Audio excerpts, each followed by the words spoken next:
mark. He's 1 for 5 against Edinson in their matchups. Behind the plate, Tim Tashida barks out the ball 1 call. He's the crew chief for this group. Mike Estabrook is at first, Jeff Nelson at second, and Mark Carlson, the umpire, at third. That's ripped but foul, and a nice catch down the right field line. A nice snare. You bring your glove, right, Chris? I'll tell you what, that was a snow cone. That ball was hit like a shot. He says, son, that's the way you do it. He's golden from here on out, right? 1 ball, 1 strike. Breaking ball drops in there. Well, what we've seen on the road trip, which we didn't see a lot of on the homestand, Chris, is strikes being thrown by Reds pitchers, especially Johnny Cueto. Can Vazquez pick up from there? Well, you know, Johnny Cueto figured it out his last time against the Chicago Cubs, George. In fact, in his ball game against the Cubs, that was the first game this year in Major League Baseball where there was not a walk issue. That was the Ted Lilly Johnny Cueto game. And I think that, you know, when Edinson Vazquez sits and watches his buddy Johnny Cueto pitch and pitch great like that by throwing strikes, it's got to spur you on. I know it did me as a pitcher. When you see somebody else doing it that way, you're going to go out and you're going to try to attack the strike zone.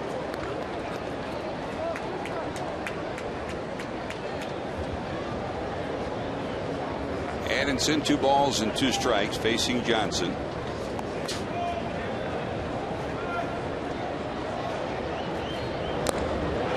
got him. Tipped but hung on to by Hernandez. There's strikeout number 1, out number 1. Well, you know, sometimes pitching against a ball club that you had great success against the year before gives you some extra confidence. Hopefully that'll work for Edinson Vazquez tonight. He struck out 16 Braves last year in 2 ball games, and he's already got 1 in the books tonight. Here comes Yunel Escobar. Escobar in at 265, a homer, 5 knocked in. Came back to the lineup Monday after being out for a few days with a strained abdominal muscle. Brilliant young shortstop. In fact, if you look around the National League East, you've got a whole host of bright young shortstops, and this young man is one of them. In the number 2 spot, Chipper Jones due to follow. Started the year with a 6-game hitting streak. And the Braves started the year on fire. Cooled off a bit, largely a production of bullpen difficulties and some injuries. But Chris, there you see David Ross in the middle of your screen.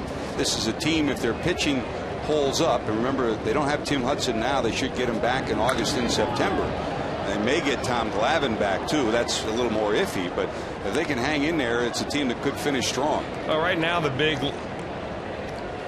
concern for Bobby Cox is not being able to get his everyday players on the field. He hasn't really had his A-team much at all. There's Brian McCann. He's normally the catcher, hits in the number 4 spot in the lineup. He couldn't play tonight. He's got some eye problems, and they're trying to fix that with drops and contacts and so on. But, you know, they put Garrett Anderson on the disabled list today, so they have not been whole yet. 2 up, 2 down, 2 strikeouts. You saw Brian McCann there. Here's another look, and you talk about fastball, yes, but you take a little bit off on that changeup, and way out in front was Escobar. Well, that's a changeup grip right there. When you see the middle finger on top of the ball, the index finger's way off to the side, and when you get a big swinger like Yunel Escobar in there, very susceptible to that changeup. Here comes Chipper. You talked about the injuries. He missed a couple of games with that bruised left thumb. Been in and out of the lineup. When you lose McCann and a Jones, it just changes the whole dynamics. Dribbler behind the mound, snared by Gonzalez, and he'll take care of it. 1, 2, 3 for Vazquez. Taveras will lead it off, and we return.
First week when the Reds open the season at home before heading on the road.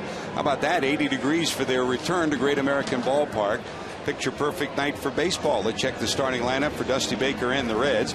Willie Taveras at the top of the lineup, comes in at 283. Chris Dickerson back in the number 2 spot with a right-hander going. Joey Votto, has he been red hot or what? 373, 3 homers, and 15 knocked in. Brandon Phillips, bumped from the number 4 spot to the 6th spot for a couple of games, is back in the 4 hole tonight, trying to get over the Mendoza line of 200. Jay Bruce tied with Votto with 3 home runs for the team lead. Edwin Encarnacion, Ramon Hernandez, Gonzalez against Vazquez in his career, 387. There are only 3 Reds that have faced Vazquez before. Vazquez bats in the number 9 spot. That is your Dusty Baker starting lineup, and here is Javier Vazquez. He's a pretty good pitcher, George. He always has been. We saw him when he first broke into the National League with the Montreal Expos. That was a long time ago. This 31-year-old right-hander now is 1-1 on the year. 2 games under 500 on his career. 128 wins against 130 losses. There's Taveras digging in, and as you might expect, the third baseman Jones 5 steps onto the grass at third, guarding against a possible bunt by the guy who usually leads the National League in bunt hits. Strike 1. Another ground ball, another base hit for Willie Taveras. Here's your 4 defensive alignment for the Braves.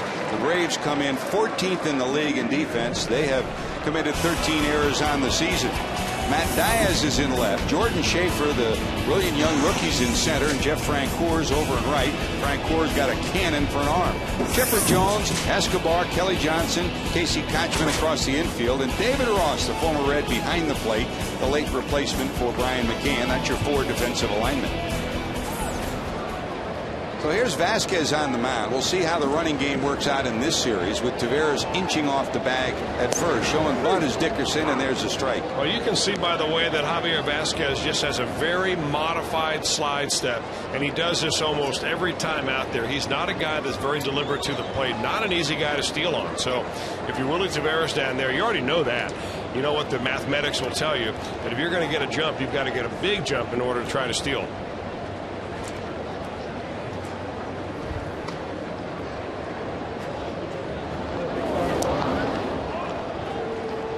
Which is why, George, you think in a situation like this, and Dusty alluded to it against the Astros pitchers, how quick they were to the plate. That's why the Reds did not push the running game down in Houston. He says, we get a pitcher like that, we're going to play hit and run, we're going to bunt, we're not going to have a guy thrown out just because we want him to steal. And on the road trip, 2 hit and runs that worked to perfection for the Reds. Showing bunt, pop, foul, and it's no balls and 2 strikes. And your options for Dusty: steal a base, but when the numbers don't add up, meaning pitcher speed to the plate and catcher throwing ability, you go to sacrifice, you go to run and hit, you go to hit and run. All possibilities. Well, that was a good pitch to Bunto. That was a changeup on an 0-1 count. Couldn't get it down. Ross sets up away. Just miss it. Well, if you ever saw Javier Vazquez pitch early in his career, he was more of a 4-seam fastball pitcher with a big overhand curveball. But now he only throws about 50 to 60% fastballs. He mixes in changeups and cutters and sliders, and he still has a curveball, but slower now than ever before. The Braves are the 5th major league team that he's pitched for. Chris mentioned Montreal, the Yankees, Arizona, and Chicago, the White Sox in the American League. Picked up by the Braves this past offseason at the winter meetings, as the Braves are trying to retool their starting rotation. Another one way out in front of that, and it's out number 1, strikeout number 1, and here comes Votto. Well, this is what his main weapon is going to be against left-handers, and you see him with a circle change grip, good action on it. And even though the ball has a little bit of sinking action and moves away from left-handers, it's all about the arm action of the pitcher. The hitter swings at the arm action and not necessarily the movement of the ball. And you see Dusty Baker giving Chris Dickerson a lecture in the dugout about getting that bunt down, I guarantee you. Little things you have to do if you're going to maximize the abilities of this offense. Here's Joey. He'd been doing the little things and the big things too. In at 373. On the road trip, he was 14 for 39. Had a big road trip. 3 homers and 15 knocked in. Not just a lot of hits, but key hits. I mean, hits that meant something in ball games that the Reds won. Well, you know, the theory is, George, if you have a lot of hits, eventually you're going to have them when it means something. And I think that's what Joey's attitude is. He's going to try to get hit every time up there.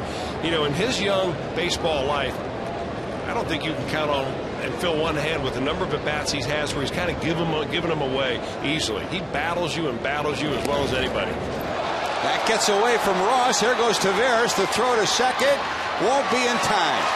David Ross was cocking the throw behind the hitter, and the ball just squirted out of his hand. And by the time he located it, sitting on second is Taveras. So they're going to give him a pass ball on that. I would suggest it's probably an error because he catches this ball first, and now he's going to try to throw it to first base. And I don't know whether he just didn't get a grip, whether he made contact with the umpire, whatever happened. But that ball got by him as he pulled it out of his glove. He essentially dropped it and scooted it behind him. And that gave Willie Taveras a chance to get the second base. So there's one out there for the Reds in Votto. It's 1 ball and 1 strike. Another changeup way out in front, Joey. Well, we're getting a great look into the glove of Javier Vazquez. Unlike Joey Votto, we can tell you what's coming before it comes. And when you see that circle change grip, when his middle finger goes on top of that baseball and that index finger disappears, you at home knows that here comes that slow pitch. Very effective to Dickerson and so far effective to Votto. Here comes another one.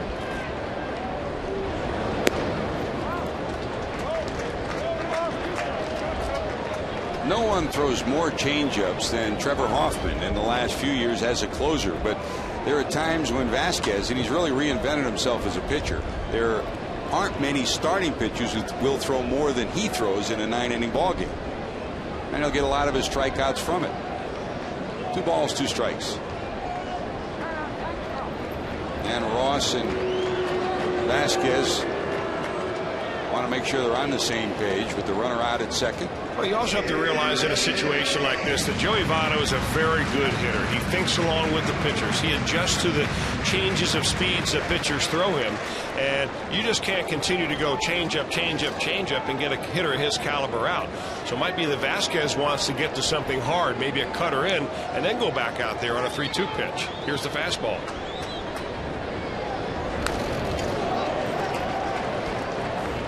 Foul back. Will try it again. 2-2.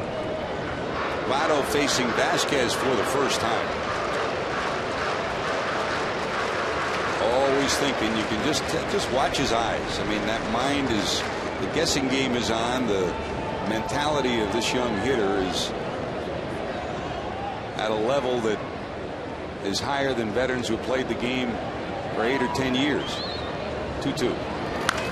Drill to center. Here comes Taveras around third. The throw coming to the plate. It'll come all the way, then be cut at the mound, but easily scoring is Taveras.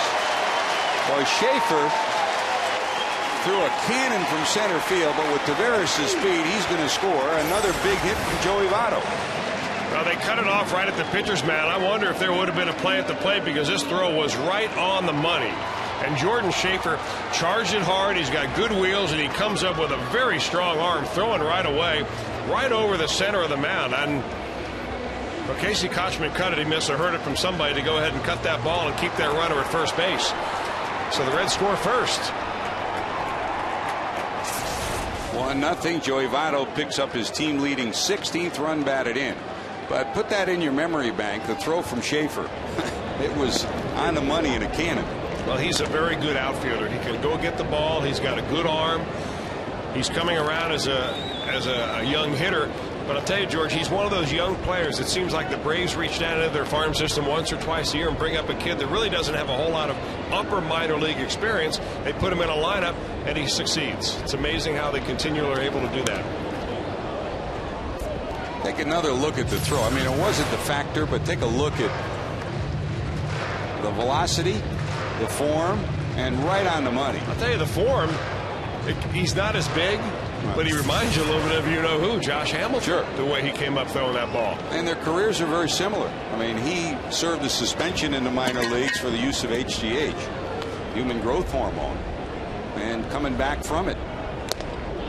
That suspension was served last year, and Brandon Phillips is disposed of quickly. That's 2 strikeouts already for Vazquez. The 2 away. Votto's still on first, and here comes Jay Bruce. I mean, with Schaefer in center and Francoeur in right, you've got 2 of the best arms in the league in the same outfield. Nobody has more assists from the outfield than that guy right there, Jeff Francoeur, in the last 4 years.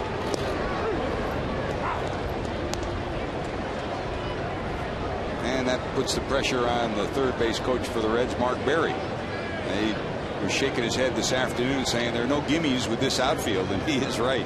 And that's the way it's been over the years. Andrew Jones here for many years, of course. There's the Bear, the Reds' third base coach, Billy Hatcher over at first. Jay Bruce pops it foul. Votto's been hot. So is this guy. Since coming back, Chris, after being plunked on the hand in Milwaukee and taking a couple of days off, his swing has been right there. You know, you're right, George, and he was so jumpy in Milwaukee, even against the Pirates at home, kind of just flying open, just trying to do too much, and he came back into the lineup much more relaxed, started hitting the ball to left center field, and boy, he's got plenty of power to go out of the yard any part of the ballpark. Well, the first time he went out of the yard was against this Braves team last May 31st. Had that walk-off home run against the Braves in that miraculous first week of Major League Baseball. Tries to check it, and he does.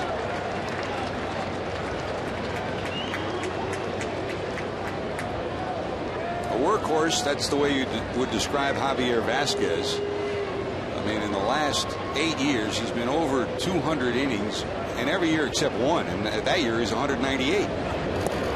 Swing and a miss. He strikes out the side, but the Reds do some business. A leadoff hit, a pass ball, and a single by Votto.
Elk, Ohio. Riding the ship, that's what Brandon Phillips is trying to do. Hit fourth, had trouble, moved to 6, was 3 for 7 in 2 games. He's back in the 4th spot tonight. 0 for 1 thus far, but hopeful of getting back on the beam against the team that he saw a lot of. He grew up in Georgia, and the Braves were the team that he watched night after night. That's your Elk and Elk storyline update. Here we go to the second. Casey Kochman to lead it off. Jeff Francoeur, Matt Diaz. Kochman, solid defender at first, and at 294, no homers and 4 knocked in.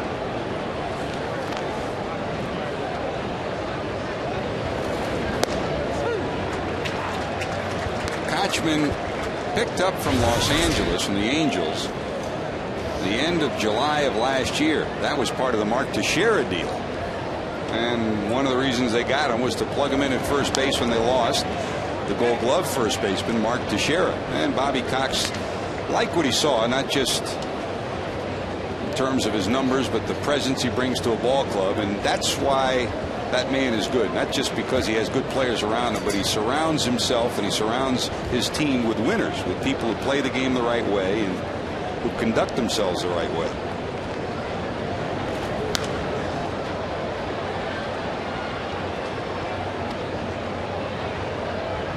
Well, this young man, Casey Kotchman, has always been a guy, George, even from the days that he was drafted as a #1 round draft pick by the California Angels at that time, or Anaheim Angels, as a guy that had a good idea of the strike zone, always worked at count, always was more of a Billy Bean type moneyball player by getting on base. Not going to provide you the power that Mark Teixeira has, but certainly is a guy that's had a pretty good on-base percentage so far. Swing and a miss. That's 3 strikeouts of the 4 batters that Vazquez has faced. And certainly Mike Scioscia was happy to get Mark Teixeira for the playoff run last year. But if you talk to him in the winter, he said, I hated to lose Casey Kotchman because he's the kind of player that makes you better. Here's Jeff Francoeur. What a great start he's off to. 317, a homer. And he's walking once in a while, something that Terry Pendleton, the Braves hitting instructor, has been trying to hammer into his noggin for the last 4 years. A little bit like Jay Bruce, Chris, in that he knows how to play the game athletically, but he cares about the game. He works hard. He's a bright, young player, and one of the keys to the future of this Braves team. Francoeur and McCann, the inseparable duo, just like Votto and Bruce. Well, you know, one reason why young, talented players like Jeff Francoeur and Jay Bruce get off to great starts in the major leagues because pitchers throw them strikes. Yep. And then eventually they realize, hey, these guys can hit strikes. Let's start expanding the strike zone a little bit. And then when they did that, you know, the production goes way down because they're still swinging, but they're not getting good pitches to hit. And the adjustment that Jeff Francoeur has made this year has helped him quite a bit in that area of just trying to shrink the strike zone a little bit. There's Terry Pendleton. Came up with the Cardinals, brilliant defender, MVP with the Braves his first year. He was the fuel for the fire when the Braves went from worst to first and started that great postseason run. Was a Red for a year too. That was in 1997. Just missing outside. First walk of the night. Here comes Matt Diaz, and here's a reminder: you can register now to run the Redlegs Run for Home 5K on Saturday, May 30th. Race winds through downtown and finishes inside the park. There's also a 1 mile run and a Gappers Fun Run for kids. Sign up now at reds.com/5K or visit the Reds Community Fund booth at Great American Ballpark.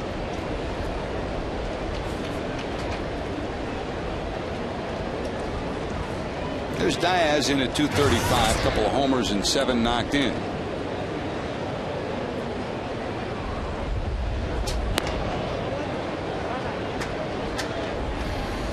One of the things that went wrong for the Braves last year was a series of injuries, and Hernandez will come out and talk to Vazquez after he walks Francoeur and then falls behind 1-0 here. Well, you know, that's a good idea. I mean, Ramon Hernandez has to be just as much as a big brother tonight as a catcher he is to Edinson Vazquez. To get out there whenever he thinks that something's beginning to go wrong, before it goes too far, you got to get out there and slow him down and say, hey, stop watching the scoreboard. We don't care how hard you're throwing. Just concentrate on the glove right here. Relax, stay back, and throw strikes. Diaz patient at the plate, takes that one for ball 2. Those teams that do the best against Vazquez, at least so far early in this season, have been patient at the plate.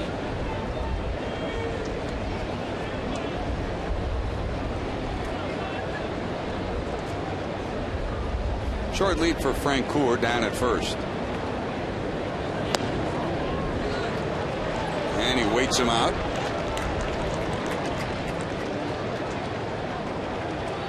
And Vazquez will take a prance around the mound, try to collect himself. He's 3-0 again. It wouldn't surprise me, because Matt Diaz has some power. I mean, he doesn't play enough to get a lot of home run numbers up there, but he's got some power that Bobby Cox doesn't turn him loose on a 3-0 count with a fastball. And there it is, back-to-back free passes. And Dick Pole has gotten up from his perch and now standing behind Dusty Baker in the Reds dugout with eyes peering out at number 36. The life of a pitching coach, huh? You live and die with every pitch, and especially the walks. I bet he didn't have that expression one time yesterday with Aaron Harang on the mound. Ranger was outstanding yesterday.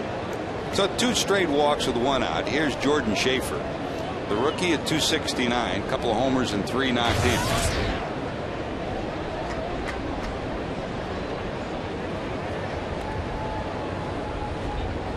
We talk about Jay Bruce and the great baptism he had when he came up from AAA and made it to the major leagues last year. Well, this guy on opening night homered in his first at bat. 4th Brave ever to do that. About 100 players have done it in their history.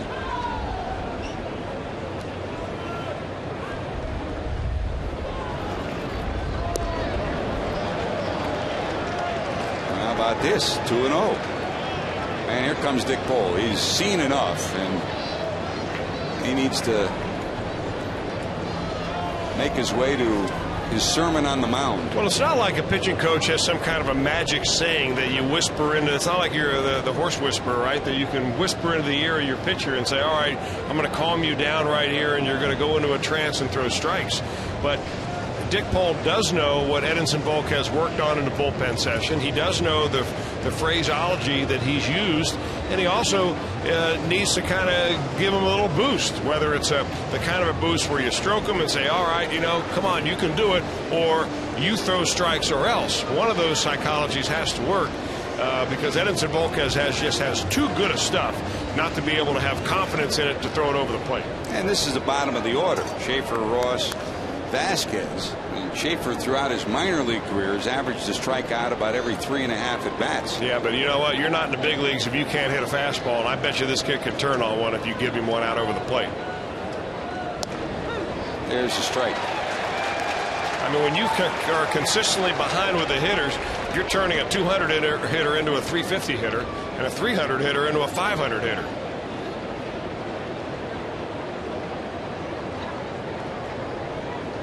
Two on, 1 out, middle of the infield, double play depth for the Reds. Nub down to first. Votto will take the out at first, and that's all they'll get. The runners will move out.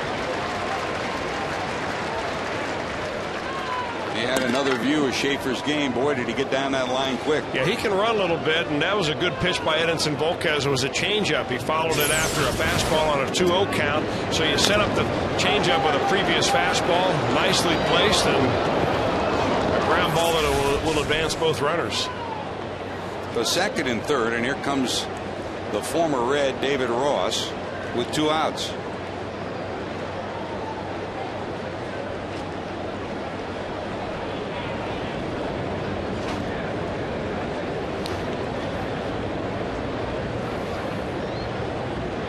David has been the fill-in backstop, and they brought him to town to add a potential of a little pop off the bench, not thinking that, and I mean realistically you don't expect the backup catcher for the Braves to catch a lot. I mean, Brian McCann catches between 145 and 150 games almost every year, but the way things have gone this year, they've been happy to have him. He's 4 for 9, a homer and 3 knocked in. There's Brian. In fact, we were down on the bench talking to Bobby Cox when Brian McCann came out at about 25 after 6. He was penciled in the lineup. Here's the delivery. That's up high. And said, Skip, I can't go. It's blurry, meaning the left eye is blurry again. So up until 6:25, he was in the lineup. Sitting again tonight. They've tried just about everything, medication, and this all came after LASIK eye surgery.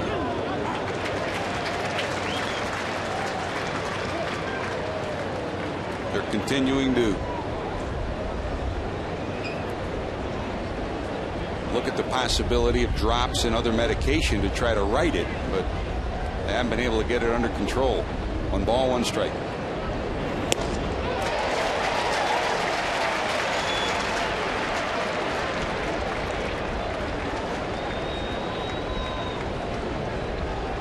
One ball, 2 strikes to David.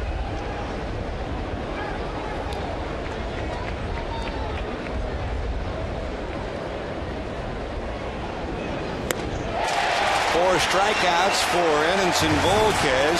He leaves 2 runners in scoring position. We're going to the bottom of 2. Encarnacion, Hernandez, and Gonzalez due up.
or retransmitted in any form, and the accounts and descriptions of this game may not be disseminated without the express written consent of the Cincinnati Reds.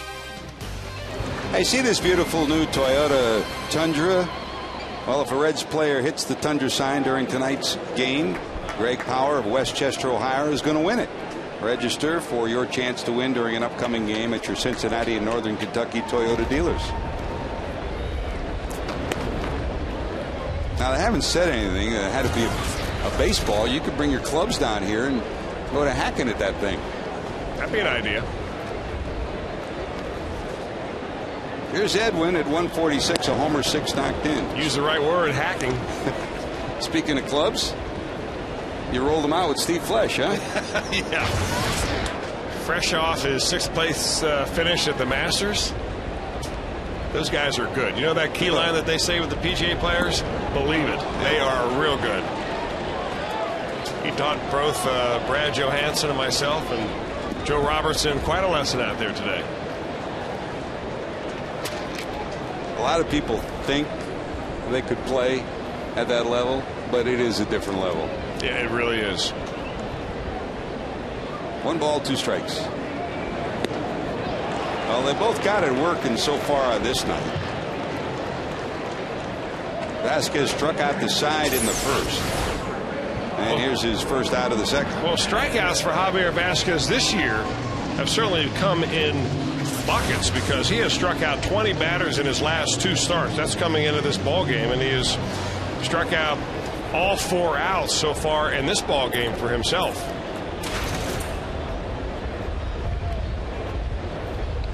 And if you look at his stuff, you say, well, he's got good stuff. I mean, his fastball is anywhere from 90 to 92, maybe at the most. But it's his changeup, and it's his curveball, and it's his cutter and his slider that he changes speeds, and he's able to work the ball around. A guy that has always had the potential to be a great pitcher and never really got to be anything more than about a 500 pitcher. But boy, the Braves have the knack of turning an ordinary 500 pitcher into somebody very, very good. Well, 4 strikeouts already, and he's probably the best strikeout pitcher that not many people know about. Not that you don't know about Javier Vazquez, but if somebody were to ask you who are the top 2 strikeout pitchers over the last 9 years, I mean, who would you think? Randy Johnson would come to everybody's mind, and he is number 1. But this guy's number 2. I don't know how many of us, I wouldn't have gotten that if, without looking it up. In fact, I'm going to look it up because you got to be wrong. There's no way.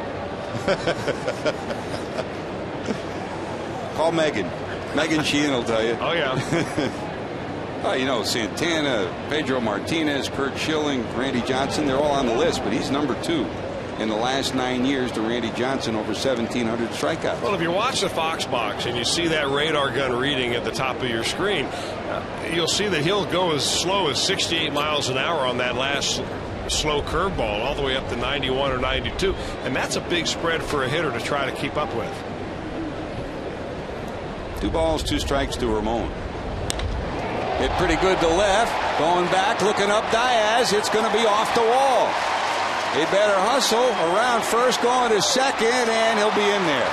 A good throw might have had him as Diaz throw sailed over the head of the second baseman Johnson. Now, he tried to sneak a fastball by him after really getting a slow curveball in there. Actually, that would look like a slider, and it was a slider that was down. And we've seen Ramon Hernandez hit the ball very hard like this a couple of times on the road trip and then end up only with a single.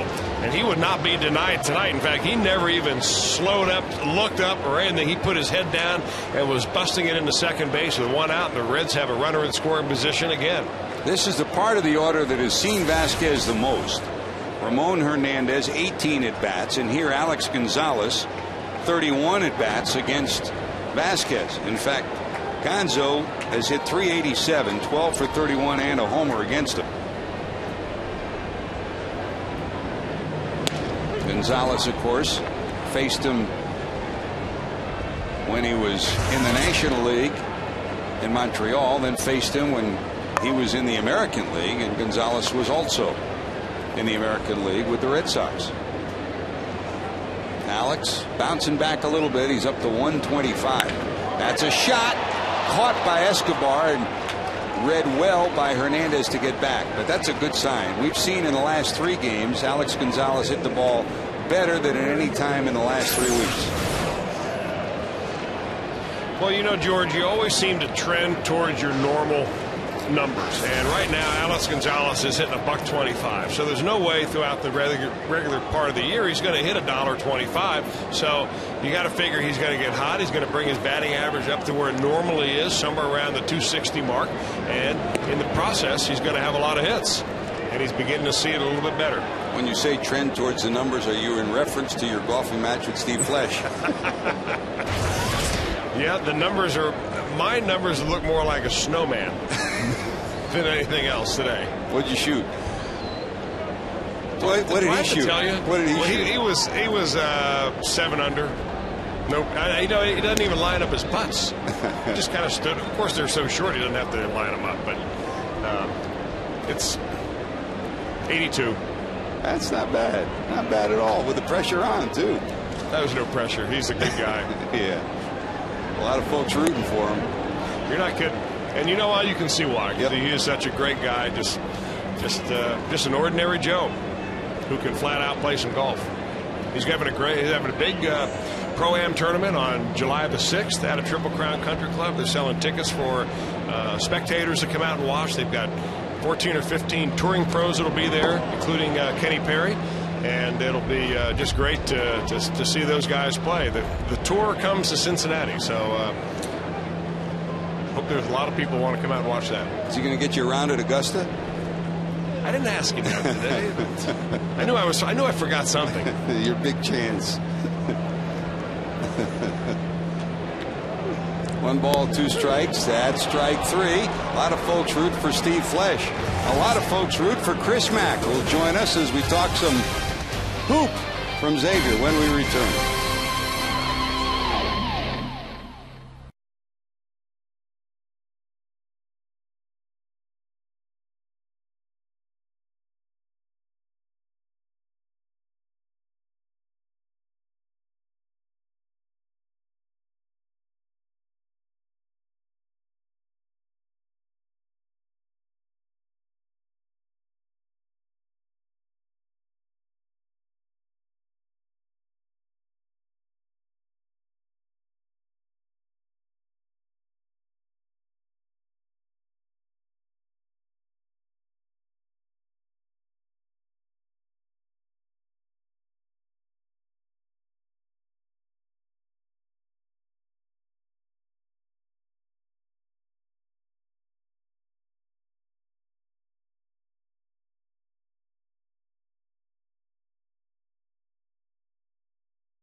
The first 30,000 fans on Saturday, July 18th.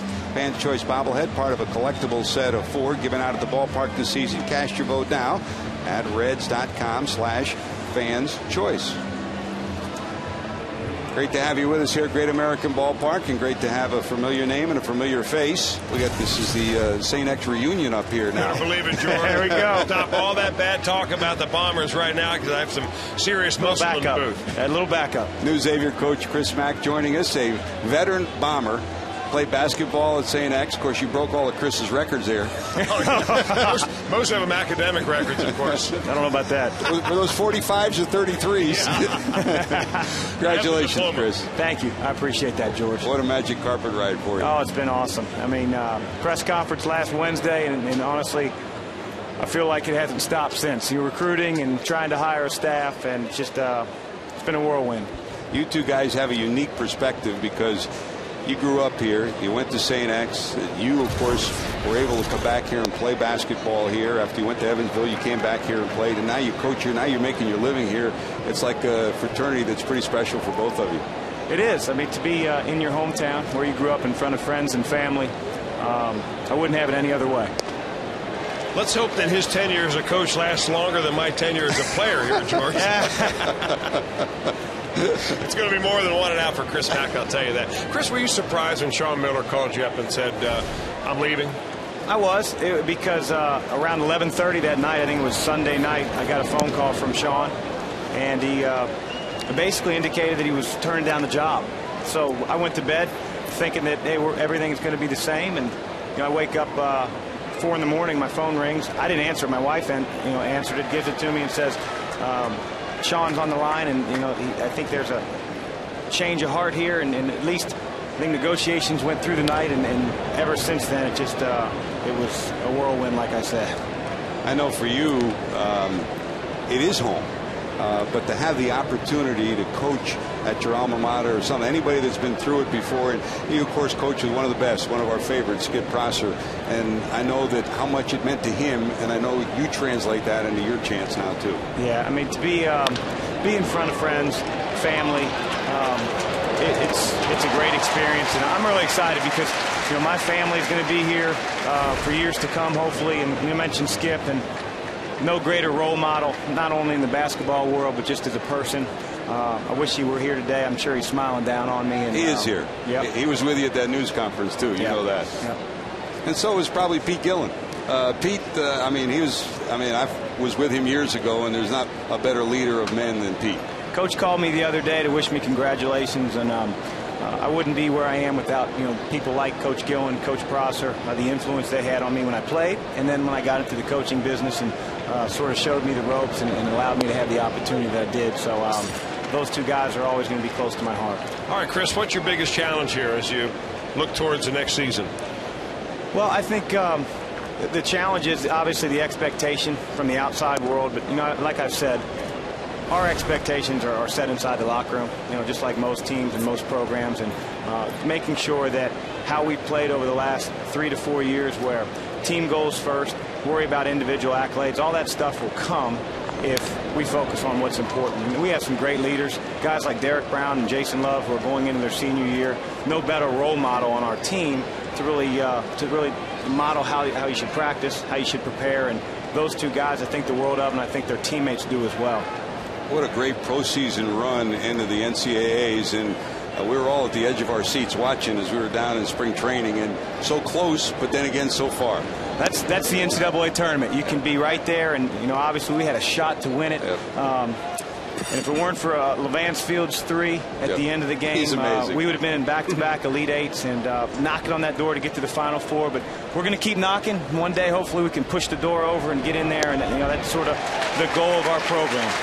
Kelly Johnson retired. There's 2 away. Now, we got the pitching guru here with us. Let's take a look at your pitch tonight, and we'll have Chris critique it for us. First of all, did you warm up ahead of time, Chris? That's the first baseball I've thrown in probably 5 years. Oh, you went all the way to the rubber, which is pretty good. Yep. And I'll tell you, for a guy your height, it was one hop. Everybody was telling me 2. It was one hop. And it took a good one, so I'll call it a strike. There you go. You know what? It was 0-2. I was trying to throw one away, and is that your Sean Casey jersey? Who was your favorite player growing up? Wow, I had so many of them. I mean, the Big Red Machine when I was a little kid. Ooh, that one stung. Yunel Escobar will take exception to Vazquez. And remember, Vazquez got behind on 4 batters last inning and walked 2 of them back-to-back. He plunks Escobar. And both benches will empty. Both bullpens will come out, too. But so far, nothing really going on except Escobar jawing a little bit at Edinson. Well, the first thing Escobar did before he started to go out toward the mound is he looked back at Ramon Hernandez, pointed at him, and said something. And then he pointed at Edinson Vazquez and began to amber towards him. Now, I can tell you one thing. Escobar wanted nothing to do with charging him out, because if he wanted Vazquez, there's nobody between him and Vazquez right now. If he wants him, go get him. Don't start pointing your finger around. but he's going to point at Hernandez, say something, and he's going to point right there. And he wants to be intercepted right now, and that's exactly what happened. So there'll be no objections. There'll be no problems. The umpires have it under control. Tim Tashida, who's been there before, steps in between. Edinson can't even hear what he's saying. If you can read Vazquez's lips and speak Spanish, he's saying "por qué," which means why. So I'm not sure if they're going to deliver a warning to Edinson Vazquez. You know, what you don't know in a situation like this, George, is the background of these guys. Now, Escobar's from Havana, Cuba, so he's not a Dominican, and I don't know whether they've played against each other in the past somewhere. Maybe they've crossed paths and they don't like each other. Who knows what it is? I mean, there could be a million different reasons, and it could have been just a pitch that got away, and it probably was. So it does add a little excitement to the ball game, I have to say, with nobody being hurt. Nothing wrong with excitement at the yard. Escobar could have just had a bad pregame meal, too. Well, it's really feeling bad right now after that kidney shot. A little chippy on the homestand to start off. So when's the last time we had a basketball fight? Oh, wow. I can't remember. You know, it almost happens every game. A couple guys jaw, but bench clearing, I really can't remember. Maybe Duquesne when I was back with Skip years ago. At Wake, yeah, they had some wars. Oh, yeah. Well, we got a runner at first with two away. We continue to visit with the Xavier head coach, Chris Mack. And Chris,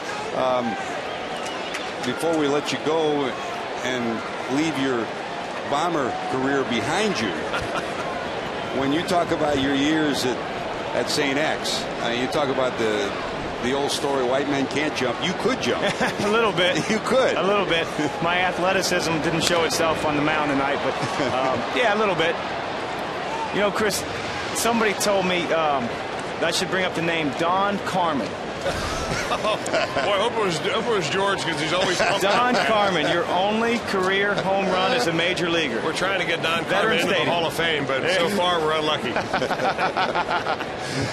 That's like a good Bomber, bringing up the good parts about you, George. That's you know it. What I mean? Great. There aren't too many of them, but I appreciate that. That's a great thing. How's recruiting going? Going well. You know, you do a little bit of it every day, and we just got out of a recruiting period on Wednesday. It was the last day. I got back on Thursday yesterday. So, you know, it's going well. We're just, you know, we're in the mix with a lot of kids that are going into their senior season, and we'll see most of those guys on the AAU circuit this July, and I'm really looking forward to continuing to add some talent to our roster. Well, certainly Skip became a Reds fan when he was here. Sean never really did buy into the Reds ideal, but you have always been a Reds fan. Skip was politically correct. I mean, right. Pittsburgh was where his heart was. Yep. You know, that period. Sean played a little bit, you know, closer to the vest, but he Steelers, Pirates, although, you know, Steelers mostly. Both Pittsburgh guys. You don't have to worry about me. Cincinnati Reds, Cincinnati Bengals through and through. Xavier Musketeer. Well, Chris, being a local guy, you know, I got to figure that you and I are going to see each other an awful lot this year on the chicken circuit, either for lunches or dinners. There's so many different sports tags that Sean Miller attended over the years. I used to see him on a weekly basis at SEAM. I'm sure we'll be looking forward to eating a lot of chicken this winter. That sounds good. Hopefully it won't be a rival schools where I get booed. And we'll see you a lot on Fox Sports Ohio, too. We look forward exactly to it. right. Chris, congratulations. Best of luck. George, thanks for having me. Thanks, Chris. You're welcome Absolutely. anytime up here, man. Sounds good. Chris will be working with you on that delivery, though. Back after this.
1,000 fans at tomorrow afternoon's game against the Braves. For tickets, call 513-381-RED or go to Reds.com. Back at Great American Ballpark, a run, 3 hits, no errors, 2 left for the Reds. No runs, no hits, no errors, 3 left for the Braves. Escobar hit by a pitch and 2 walks. Those are the only base runners thus far the Braves have had. Here's Willie. Taveras singled in the first, went to second on a pass ball, and scored on a base hit by Joey Votto. That's the 1 run in the ball game.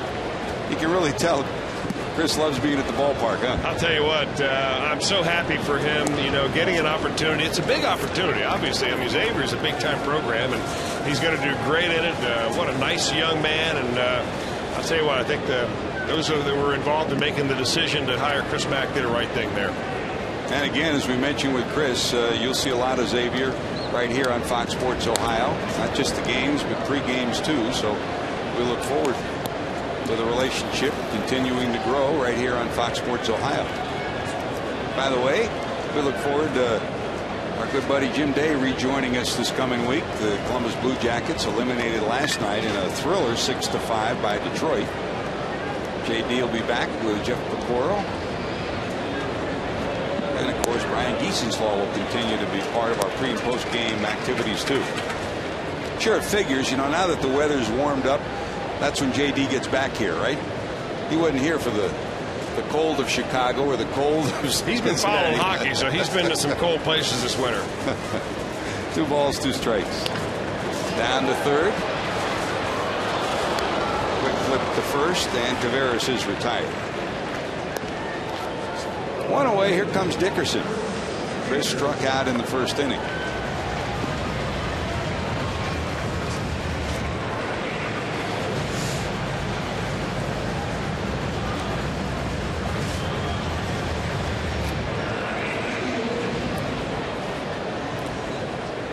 Boy, he sure had some good mentors, though, didn't he? With Pete Gillen and Skip Prosser. I mean, he played for Pete and the B with Skip, who those 2 guys very similar in a lot of respects and people persons.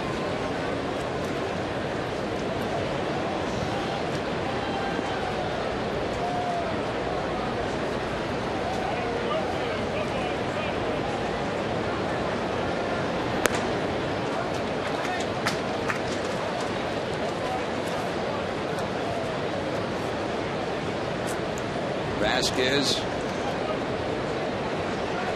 now 11 years of major league service. 1 year in New York, and they thought he was going to be the be all and the end all. He had a rocky 14-10 year with the Yankees in 2004 and an ERA of around 5.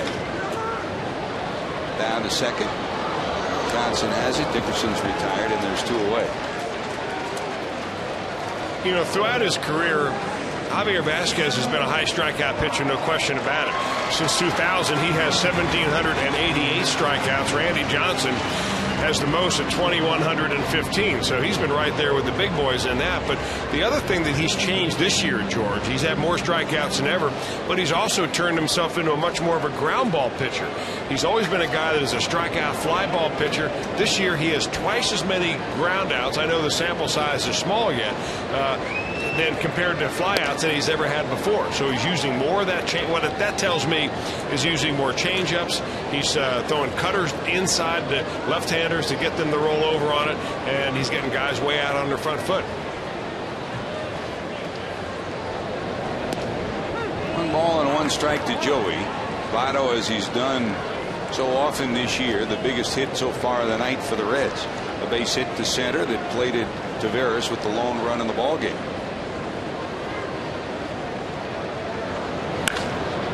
Hit hard. Johnson flags it down and will make the play. 3 ground ball outs. Speaking of ground ball outs, Chris Welsh.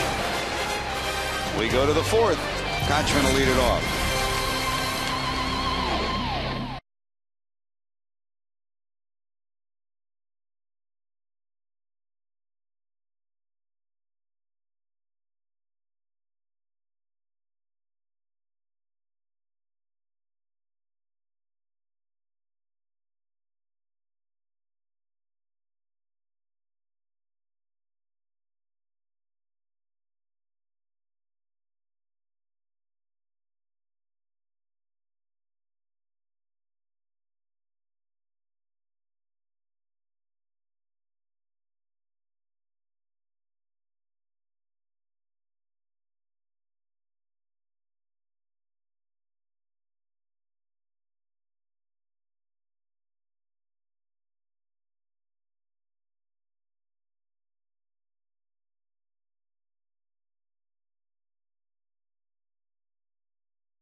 Cincinnati and Northern Kentucky Toyota dealers. For a dealer near you, visit buyatoyota.com. By JTM, food, family, fun, it's JTM. And by Jeep. You talk, we listen. It's a new day. Have fun out there in a beep beep Jeep. Fun at the ballpark on this night. What a pleasant night. Start of the game 80 degrees, and temperatures will bump up tomorrow even a little higher. First of a 3-game set. Hope you have time to join us here at Great American Ballpark. Tomorrow should be a dandy. Bronson Arroyo against Derek Lowe on the air with Reds Live at 12:30. Then on Sunday, Micah Owens against the 31-year-old Japanese transplant Kenshin Kawakami with the Reds Live at 12:30. Still tickets available, but if you can't get here, we'll be there for you. Casey Kochman takes a strike, 2 balls and 1 strike. Tomorrow, Chris, it's a battle of the old compatriots from Boston. Yeah, a couple of good friends going at each other tomorrow. Derek Lowe, the free agent signed by the Braves, against Bronson Arroyo. Back when we last left Derek right there in Los Angeles last year, we had the distinct feeling that if he had his druthers, if he was going to end up any place, he would be back in Boston again. Didn't happen. And as part of a winter that was very strange with the economy and everything else that went on, this one popped up, but out of play. I mean, the Braves got him late, didn't get him until January. And they lost John Smoltz in early January, and then a couple of weeks later signed that guy, Derek Lowe, one of the premier sinker ball pitchers of this generation, to a deal. And they also lost, it looked like they had Rafael Furcal. Furcal was signed, sealed, and delivered, and then there was all kinds of ill will going back and forth as to what exactly happened. The Braves thought they had him signed to a deal, and Vazquez thought he had a strike there, won't get it, and Kochman takes the 3rd walk issued by Vazquez tonight. Yeah, 3 walks and a hit batter, so he, even though he has not given up a hit yet, Edinson Vazquez has still been pitching out the stretch.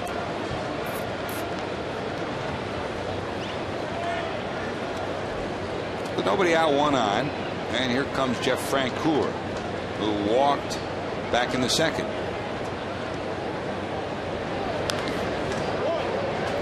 Trying to jog my memory a little, but I think it was well into the 120 or 130 plate appearances in his rookie year before he finally walked. I mean, that's how much of a free swinger he was when he first came up. The walk in the 2nd inning was his 6th of the season. He's right now on a pace to have more walks than he's ever had. And this is a guy who, will have 500 plate appearances. They'll have to take the shot at first, and they'll get the out. Runner goes to 2nd, 1 out. Here comes Matt Diaz, and here comes our Aflac trivia question of the night. What team was Bobby Cox on as a major league player? It was a brief career. And as he'll still say today, had it been for the bad knees, I mean, he probably would have been an outstanding major league player. The knees were bad then. He's had the knees replaced. In fact, we were talking about Brian McCann. I asked him about if he had ever had LASIK surgery, and he did. He said, I went in the same week that Greg Maddux went in when Maddux was a Brave. He said, it's been great for me. I don't have to wear the glasses, and now I can even see the scoreboard. He said, I learned too long ago that I should have had my knees done well before I did. There's Brian McCann. And hopefully they'll get him straight, because he's a bright young player, and like Votto and Bruce, he gets it. He understands the game. He understands how to conduct himself.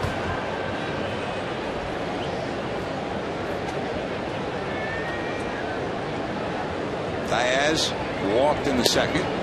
Out in front of that, swing and a miss. Yeah, you certainly don't want Brian McCann stepping up and hitting 3-run home runs off you, which he does against the Reds, it seems like, with a certain amount of regularity. But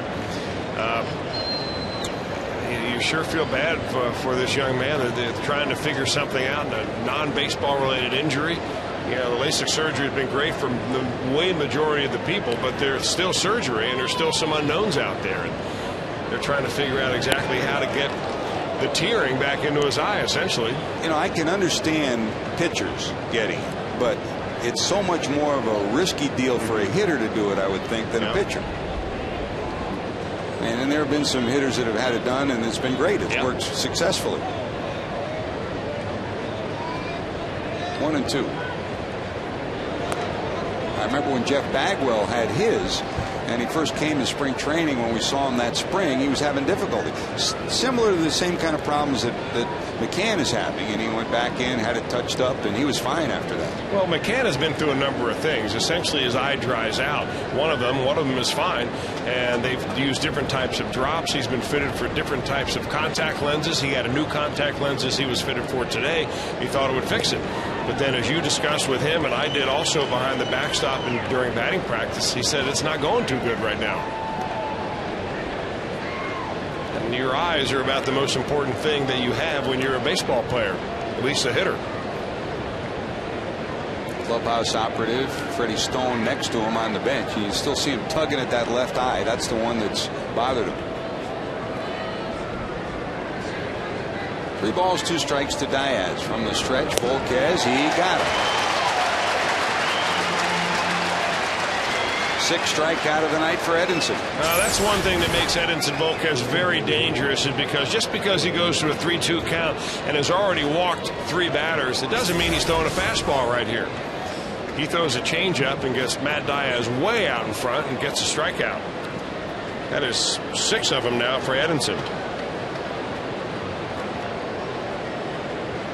Here's Schaefer, who bounced out to first time up.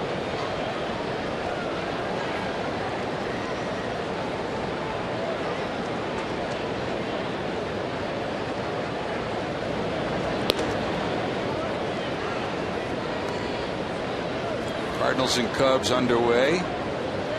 They're scoreless in the first, and this battle last weekend it was in Chicago. This is in St. Louis.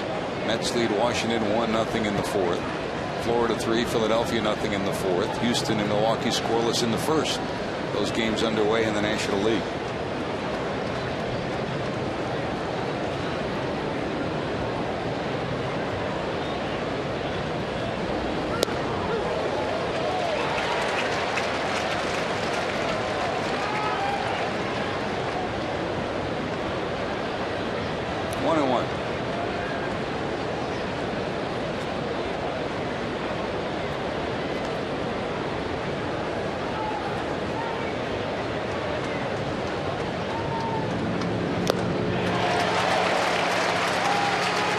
$79 and $94. Well, you know, you can mess with a hitter's approach a number of different ways. One is to change your speeds like that. The other is to change locations, and Vazquez can do both of those at the same time.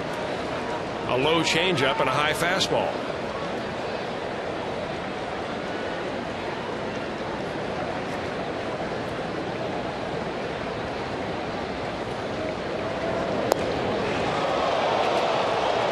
Just missed. And it's 2-2.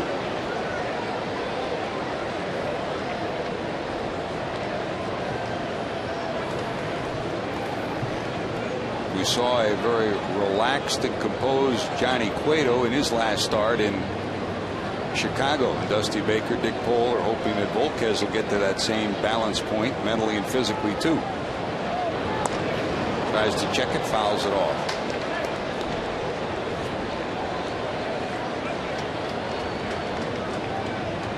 You know, as we were talking about, there's Johnny Cueto, and boy, what a great outing. And I think that was probably the most pivotal game that the Reds had on this road trip. I mean, not that any of them were must-wins, not in April, but, you know, when you send your number 4 starter out against a guy like Ted Lilly, who was throwing the ball extremely well, and he goes into Chicago, a team that won 97 games last year and essentially shuts them down.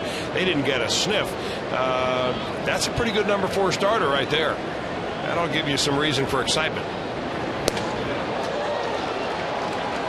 Fastball wide, and we'll go full 3-2. And then Aaron Harang Harang picked up the baton and was brilliant yesterday. Yeah, you know what? And that was really a statement game for Aaron Harang. I mean, he'd already come off a shutout. He's thrown the ball well, but still in all, here you are. You're facing Carlos Zambrano, the ace of the Cubs. You're the ace of this team, and you go to dueling with that big guy, and you come out on top. And that is a statement of the Reds are here to play, and it also means that I'm here, Aaron Harang that is, as the ace of this staff, and I'm going to show you why I'm the ace of this staff, because you can count on me to pitch a big game, and that was a big game yesterday. So a walk to Schaefer, and there is the big right-hander for the Reds, Aaron Harang. Here are his numbers from yesterday: 7 innings, 7 hits, 1 run allowed. It was unearned after the error by Dickerson and left. Yeah, they changed that. Originally, they had that down as an earned run for the longest time, and I'm not sure when they finally changed it and got it right, but he ended up with the W, and that's what's important. 2 on, 2 out, 2 walks. Here's David Ross, who struck out first time up.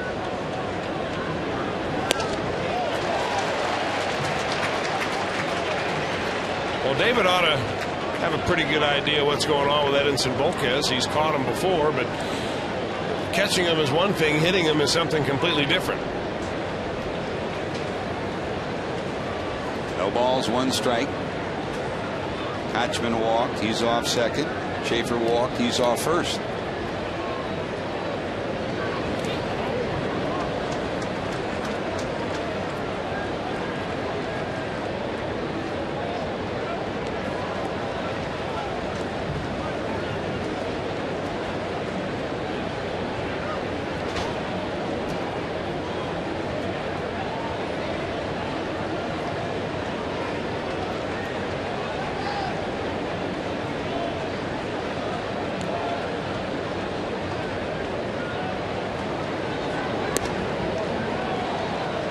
Missing up and in, and it's 2-1.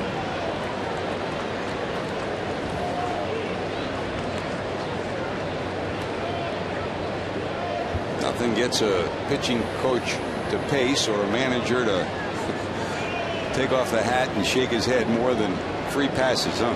Well, you know, he's going to wonder how long Edinson Vazquez can stay out there at this pace as far as throwing pitches and getting behind hitters.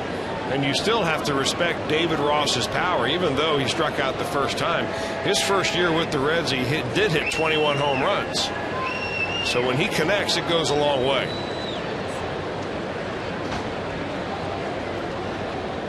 Two and one. Once again behind is Vazquez, 3-1, and the pitch count mounting, 70 pitches now for Vazquez.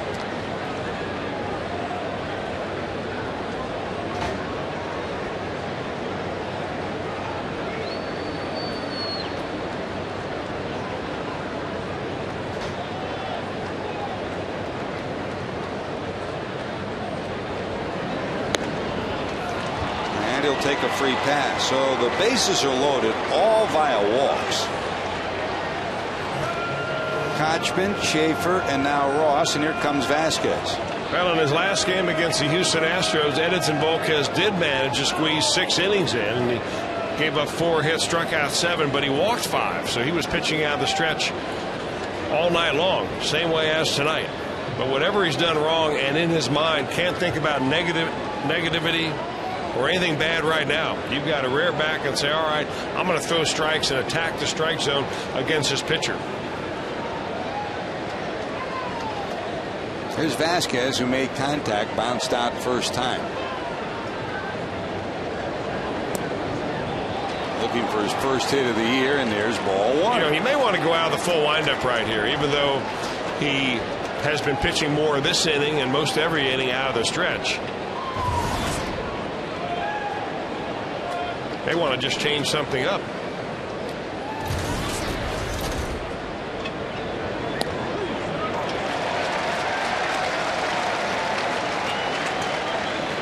One ball, 1 strike. Kind of a Bronx cheer of an applause from the fans here. Big crowd on hand, and they expected a walk-up, one of the largest walk-ups of the year, about 8,000 or 9,000. Good block by Hernandez. That saved a run as Kochman was a third of the way down the line. That looked like a slider. I'm not exactly sure whether it was a slider or a changeup, but I mean, if you've had problem throwing strikes and you've got the opposing pitcher up there, you don't have to trick him. Not when you throw 95 miles an hour. He started this inning with 65 pitches. This will be his 30th pitch of the inning. And it's 3-1. Nobody warming up in the Reds bullpen.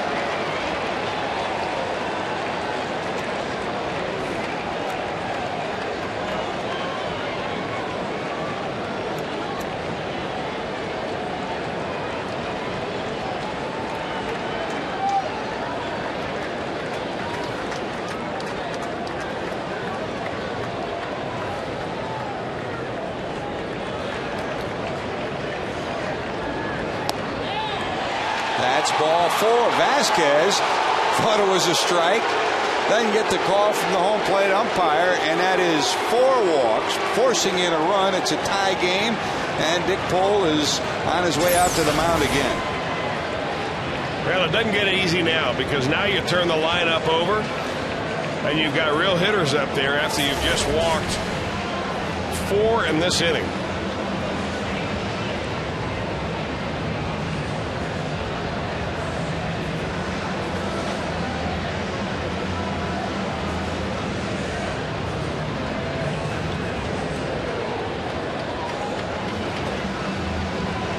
You bring up a great point, Chris, and we'll see if he does work from the windup here.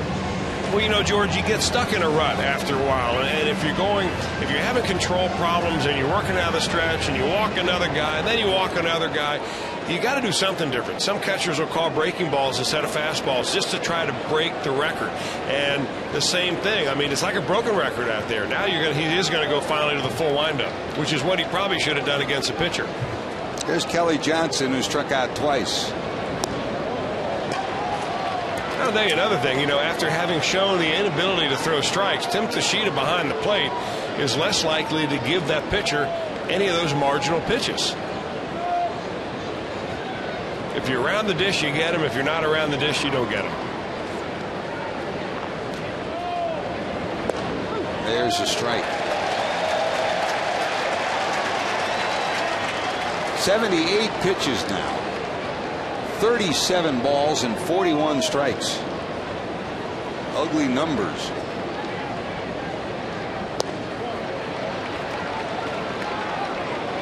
Nick Massett was stretching, and now he started to throw in the bullpen for the Reds.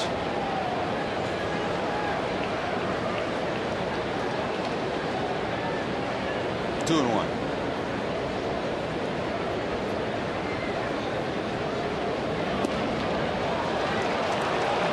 Three balls and a strike. Well, this would be his last hitter.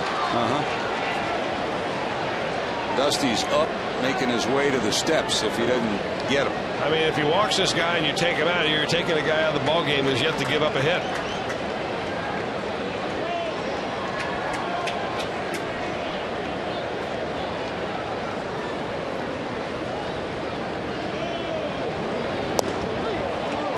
And we'll go full 3-2.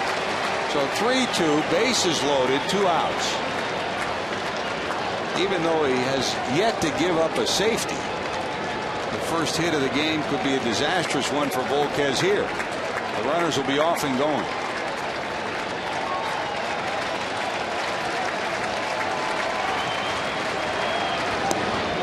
Ball 4, he's walked in another run. Unbelievable. 5 walks here in the 4th inning. Now, he just told Ramon Hernandez to go out and talk to him. I think they want to give Nick Massett a few extra pitches to get ready down there. But I'll tell you, George, there's a lot of kids out there watching. There are a lot of kids' coaches out there watching. If I've got a kid that walks 7 batters in 4 innings and 5 of them in the same inning, even if he's the best pitcher on my team, he's got to be gone. I mean, that's the one thing that a manager who controls the game for the most part cannot control. And when you have as good a stuff as he has, it doesn't matter if it ain't in the zone. Yep. I mean, don't watch where Hernandez sets up. On the corner, on the corner. Throw it right down the middle. Well, I think the other thing is that's exactly right. I mean, you know, you have a pitcher with control problems. Why do you have him aim for the corners? He can't hit it anyway. Have him aim for the middle and then let that action of the fastball take over, and maybe it'll move to the corner. From the windup again, bases still loaded. 8th batter of the inning. Here's Escobar, who struck out and then he hit him. Boy, wouldn't you think that Yunel Escobar has a little extra work in his motivation right now? After pointing at Vazquez, walking out towards the mound, having to be separated by the umpires, wouldn't he love to get into one? And wouldn't you hate to see it happen?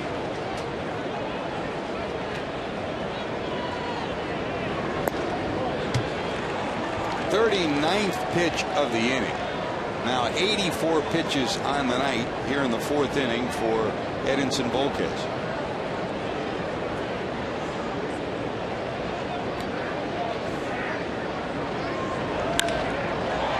High in the air to center field. It'll stay in the park. Rivera's back. He'll squeeze it, but the damage done. Bases loaded, walks, and Vazquez knocks his noggin as he leaves. 2 bases loaded walks. It's 2-1. Here's a special look at what will be one of the biggest films of the summer. X-Men Origins Wolverines in theaters May 1st.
Was Bobby Cox on as a Major League Baseball player. He started as a player back in 1860 and played from 60 to 71. His first 2 years were with the Yankees, 68 and 69 as a major leaguer.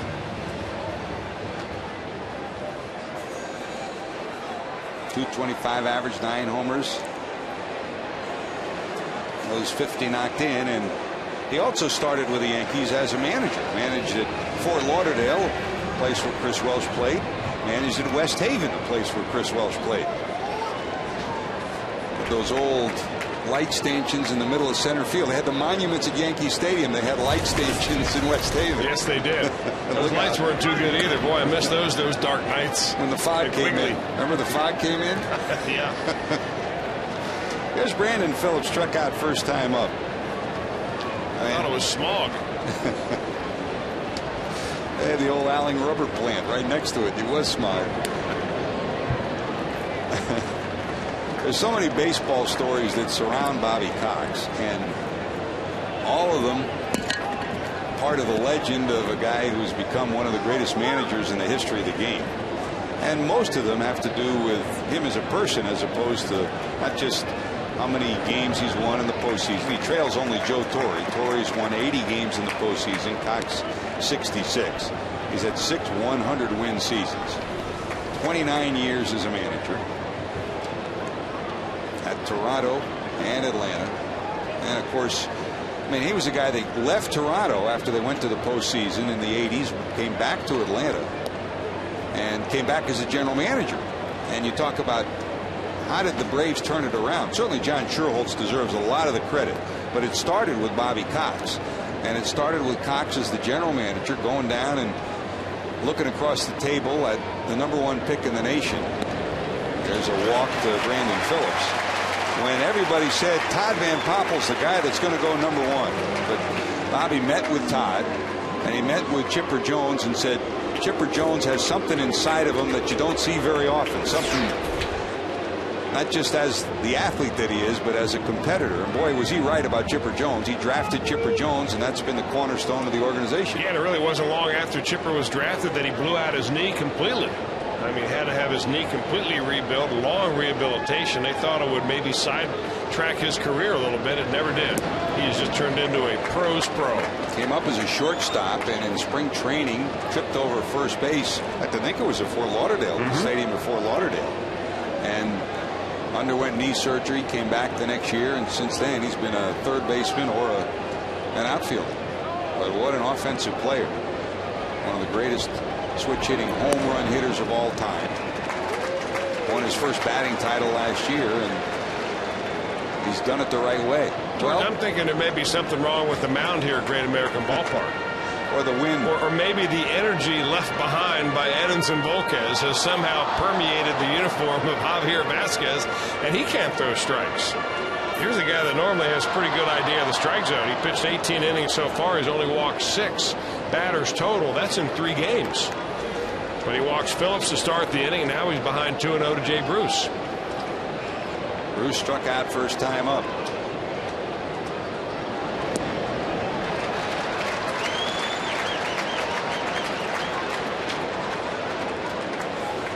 You green light him here? Jay Bruce, the way he's hitting? Sure. Absolutely.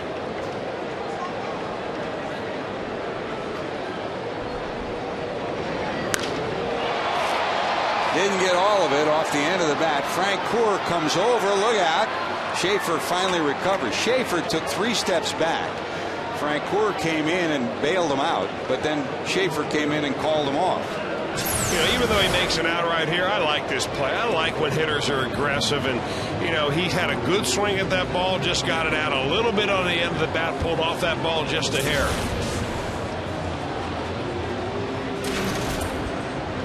Just missed launching that one. So 1 out, 1 on, and here comes Edwin, who struck out first time up.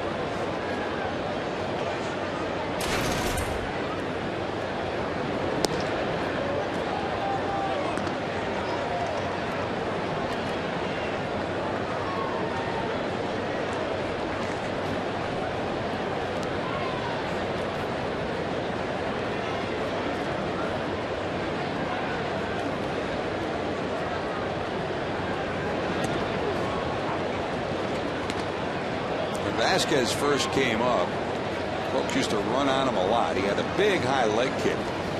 That's changed dramatically in the last few years. Phillips picks the right pitch, and he still uses the high leg kick. He can steal a bag easily. There's your slide step. Yeah, he doesn't have nearly the high leg kick that he used to have. And in fact, Vazquez, that's about as abbreviated as you'll ever see a pitcher get right there. Now, that was a slide step, but even his normal motion is just kind of a little hip cock and go. Barely gets his knee up.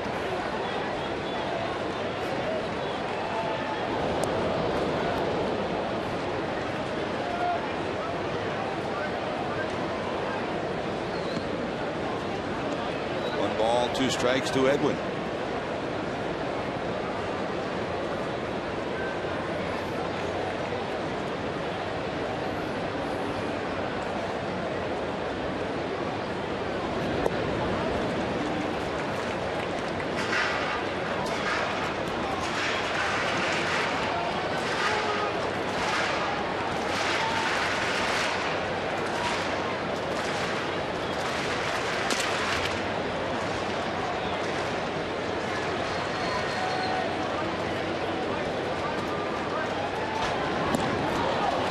Swing. Did he get a piece of it? No. A swing and a miss, and that'll be it for Encarnacion, who strikes out for the second time. Well, he got away with a mistake pitch right there, did Vazquez. He went down and into Encarnacion after pitching him away. And Edwin with a big swing right there, swings right through it. Good action at the very back end of that pitch.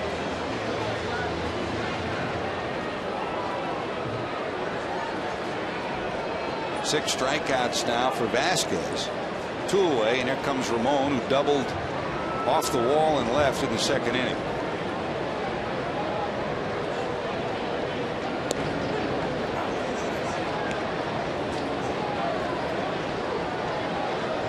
Toughest job on this night belongs to the two catchers, who's trying to keep peace with the home plate umpire when their pitcher keeps walking people. Yeah, it might be actually Tim Tashida, the umpire, that has the toughest time or job tonight.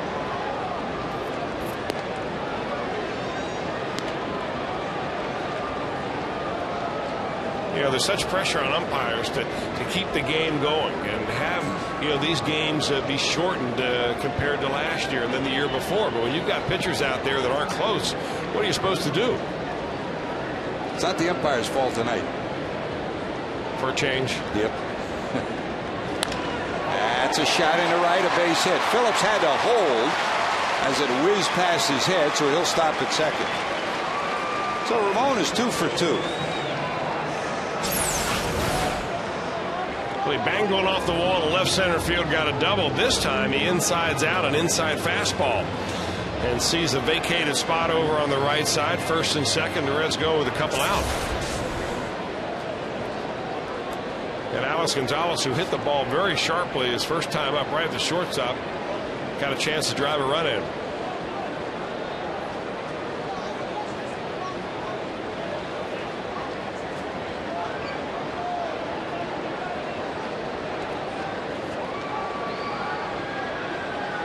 Phillips, good speed off second. Hernandez off first. Ross sets up away to Gonzo. That's in there for a strike. Well, you know, he led everybody else off in this inning with a first pitch breaking ball. And Gonzalez is sitting in the dugout and then the on deck circle. He's watching how he's pitching to hitters in front of him. And wouldn't you know it, he takes a first pitch fastball.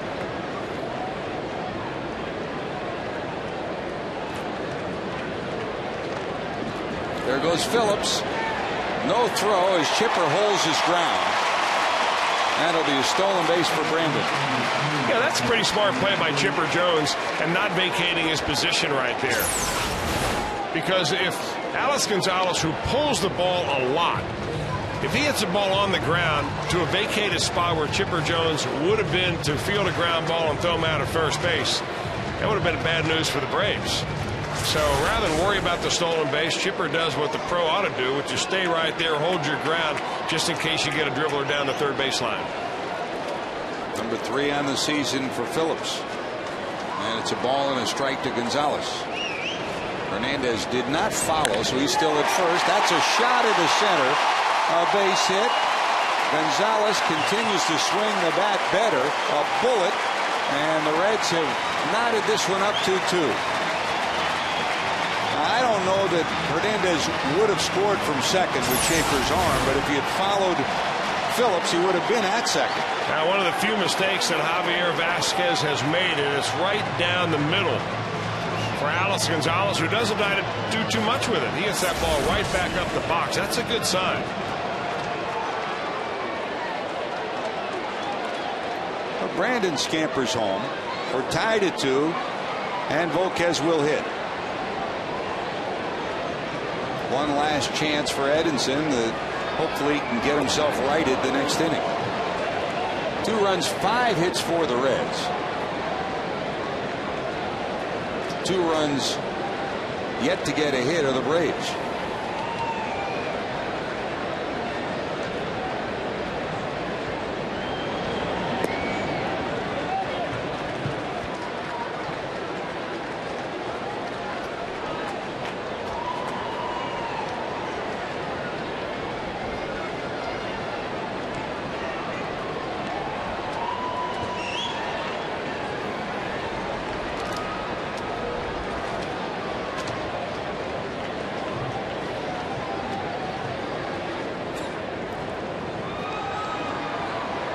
a strike to Vazquez.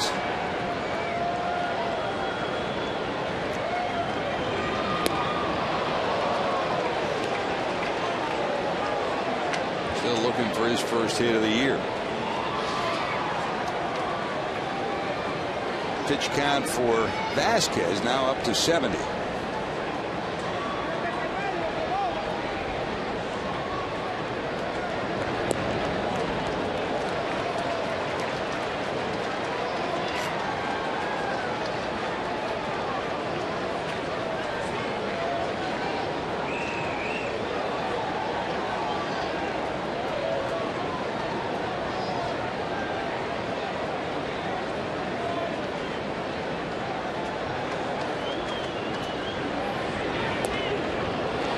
He got him. 7 strikeouts for Vazquez, but the Reds do some business. A leadoff walk comes back to haunt the Braves.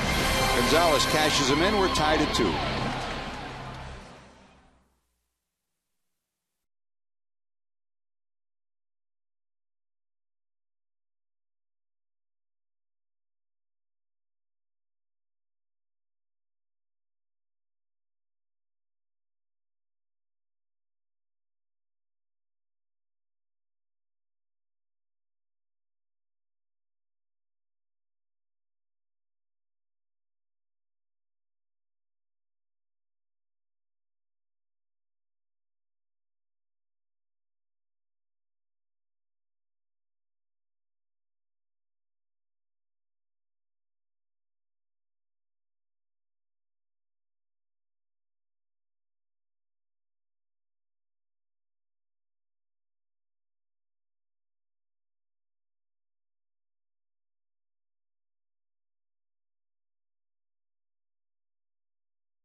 Busch will try to defend his title against the full field of the world's best drivers. Coverage of the Sprint Cup Series racing from Talladega begins Sunday at 1 o'clock in high definition on Fox. Right to the right of your screen there, right by the Reds dugout, the gentleman with his hands on his hips. For those of you that are Reds fans, you know Billy Doran. Great Reds player, now back in the Reds organization. That was his dad, who was always right by the dugout, overseeing everything. World isn't right unless you see Mr. D, right, Chris? Better believe it. Boy, he knows a little bit about teaching kids baseball, too. You're not kidding. They got him and Roy Nixon, Russ Nixon's twin brother, at the other end of the dugout. So the dugout is well covered.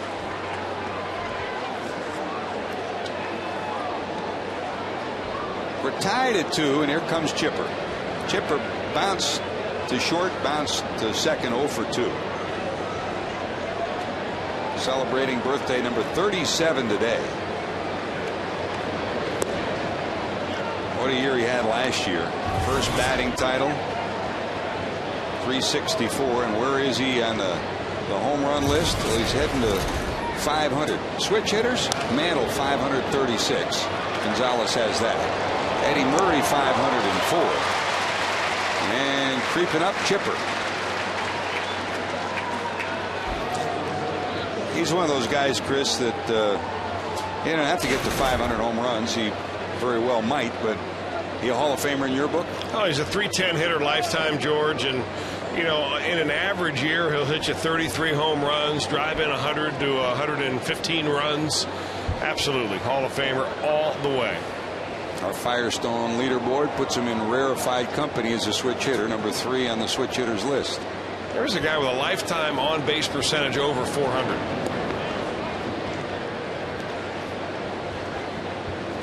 The one negative figure he's had to battle the last couple of years are those injuries. I mean, he averaged about 150 games a year up until 2003. But in the last 5 years, he's averaged only about 120, 24 games a year. Left thumb injury has already cost him a couple of games this year. The preeminent leader in that clubhouse, no doubt. Here's Kochman, strikeout and a walk. Casey started the whole thing last inning with a walk, and then it looked like it was smooth sailing for Vazquez. He got Francoeur to bounce out, struck out Diaz, so it was a runner on first with 2 outs.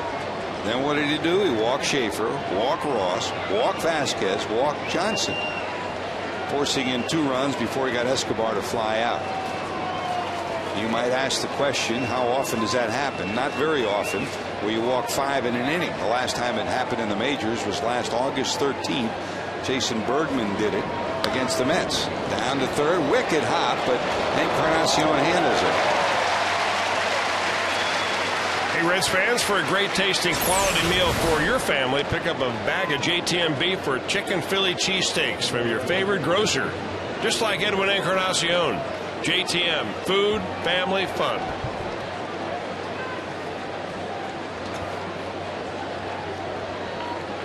Good job smothering that tough hop off the edge of the grass. 2 away, here's Francoeur. Hit pretty good to center, going back to Veras at the wall, reaching up. He can't get it, it's gone. Francoeur gets his 2nd home run. He's 1 for 2, and the Braves have regained the lead 3-2. That's a rocket shot off the right fielder's bat. Hey, can these 2 innings be any different? Madsen Vazquez walks 5 batters in the last inning. And in this inning, Chipper Jones goes out on 2 pitches. Casey Kochman goes out on 3 pitches. And Francoeur swings at the first one he sees and lines it out of the ballpark. And almost a spectacular catch by Taveras. It looked like the way he was going back that he had a beat on it, but it just eluded his glove and hit the cement that's right over the yellow padded line.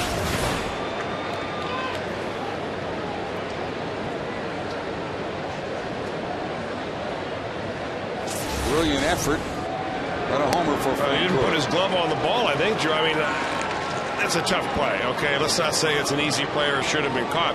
But when he did go up with his glove, he was looking at the wall to protect his body, I think, instead of looking at the ball trying to follow it into his glove.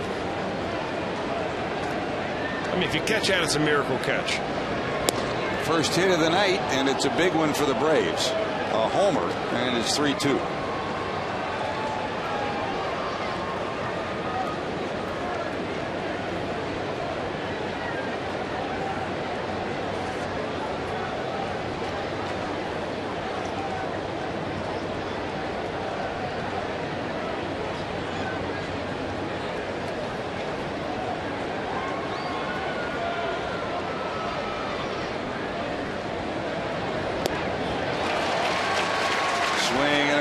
Another strikeout for Vazquez. Number 7 on the night, but Francoeur's big swing has given the Braves a 3-2 lead.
Discount on Reds tickets with your purchase of a minimum of 8 gallons of gas.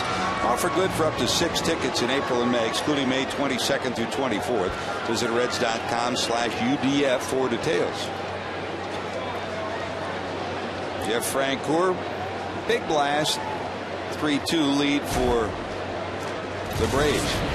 Back to the top of the order, and for the third time tonight, Willie Taveras will lead off an inning, and for the third time, Kochman at first and Chipper Jones at third are in on the grass, guarding against a possible bunt.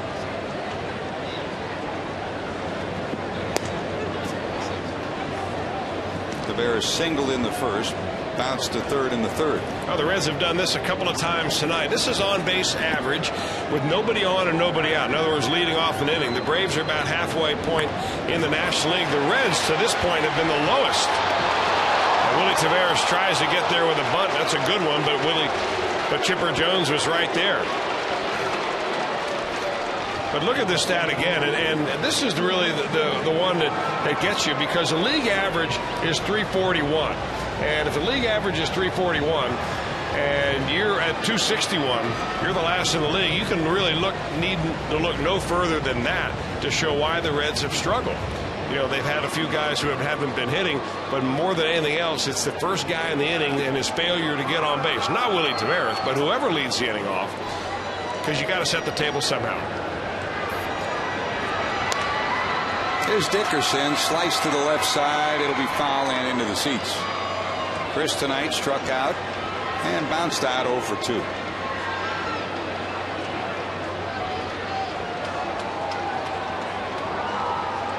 Reds got their first run in the first, single by Taveras. He went to second on a pass ball. Votto knocked him in with a base hit. Second run came in the fourth. Walk to Phillips. Ramon Hernandez base hit. Phillips stole third. And then Alex Gonzalez singled him in to tie it at 2 at that point before the home run by Jeff Francoeur. 0-2.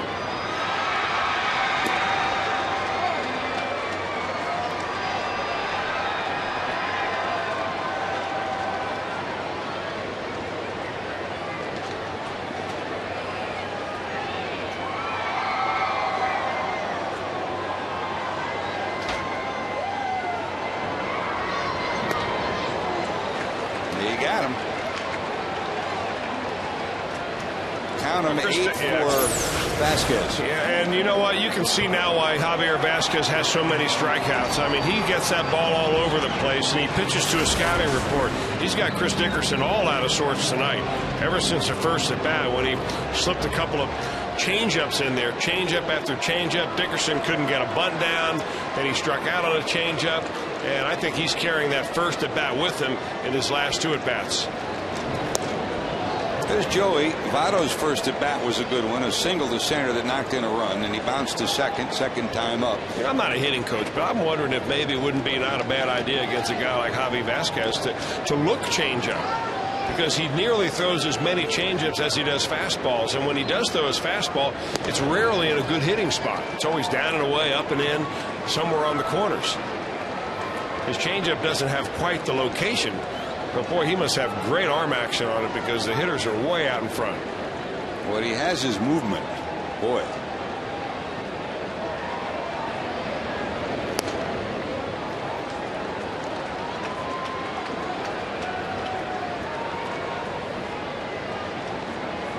Two and 1 to Joey.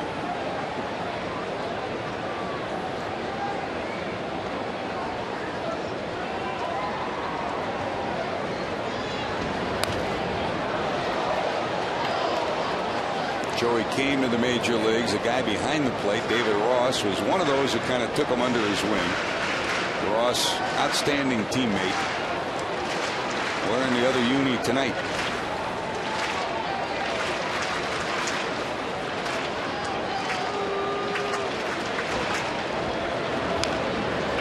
Breaking ball, slipped foul, 2-2.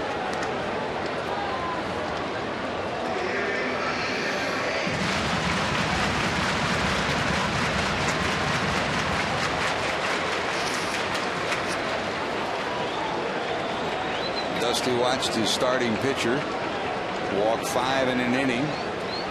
walk in 2 runs. Still trying to find a way to produce some runs of his own.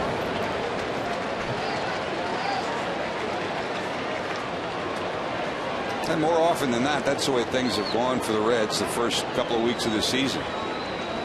Yesterday, somewhat of an exception where the offense really did take hold. But when the Reds have scored, it's usually been walks or a combination of errors and maybe a hit or two somewhere in the middle of that mix. So runs hard to come by, and Joey nails himself with that swing. I'll tell you what, if there's a pitch that's been invented so that the hitter will hit himself with it, that's it right there. Little cutter slash slider inside, right underneath the hands. Votto puts a good swing on it, and he hits it solid, but right into his shin bone.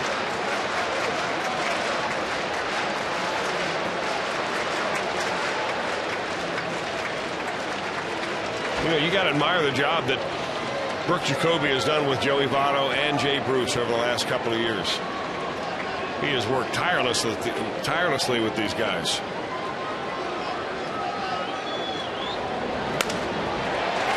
How about that guy? Goes the other way with it, limps his way down to first, and Votto has another multi-hit game. He's 2 for 3. It looks like Vazquez is on the verge of a 1-2-3 inning. You go through the top of the order, you get the first 2 guys out, and you're thinking, all right, I'm going to save my pitch count here a little bit. But now, after a couple foul balls, Votto gets a base hit, just taking what the pitcher gives him, going the other way with it. This is what makes him such a great hitter.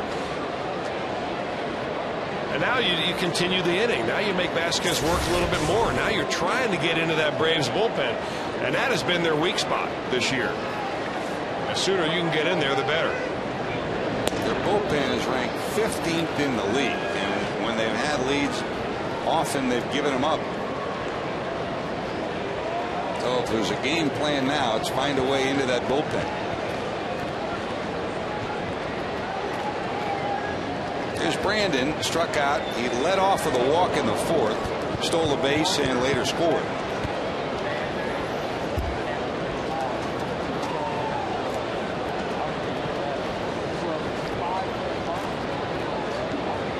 Other than Joey Votto, the Reds don't have a 300 hitter.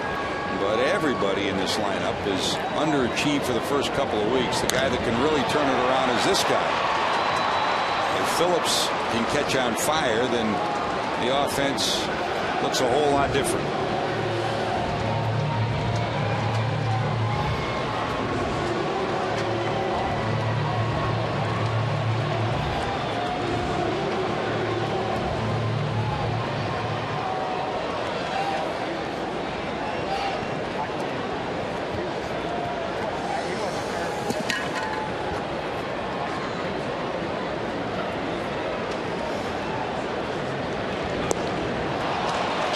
This time, that's strikeout number 9 for Vazquez. Reds strand a runner. 3-2 Braves as we head to the 6th.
Don't forget, after each and every Reds game, join myself, Jim Day, and also tonight, George Grant for Reds Live. We'll take you inside the clubhouse. You'll get to hear from Dusty, highlights, and much, much more after each and every Reds game right here on Fox Sports Ohio. Guys, this is the new Fox Sports Ohio Champions Club.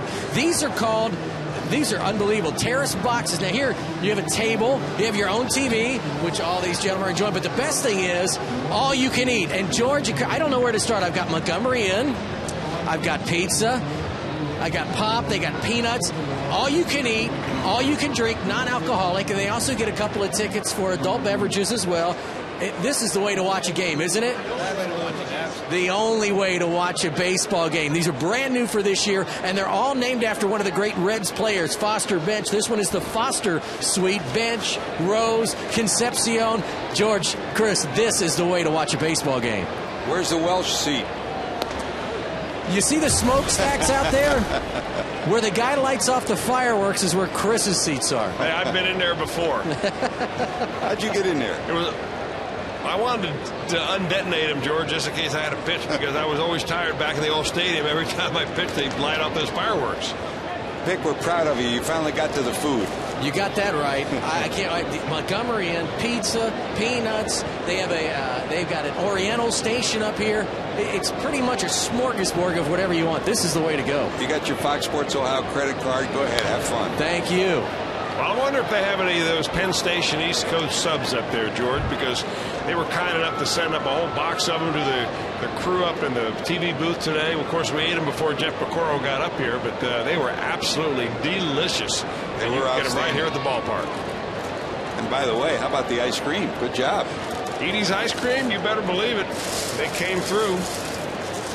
And we expect some of the Northern Kentucky Stars to make their way up here tonight. There's the group of 13-year-olds that have promised to devour what's left. We're selling the Edie's Ice Cream for a fundraiser for the ball club, right? Yeah, we're going to take $1 from each of those kids.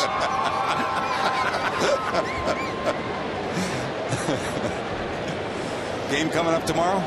Game tomorrow night. Day game here, night game there. Great.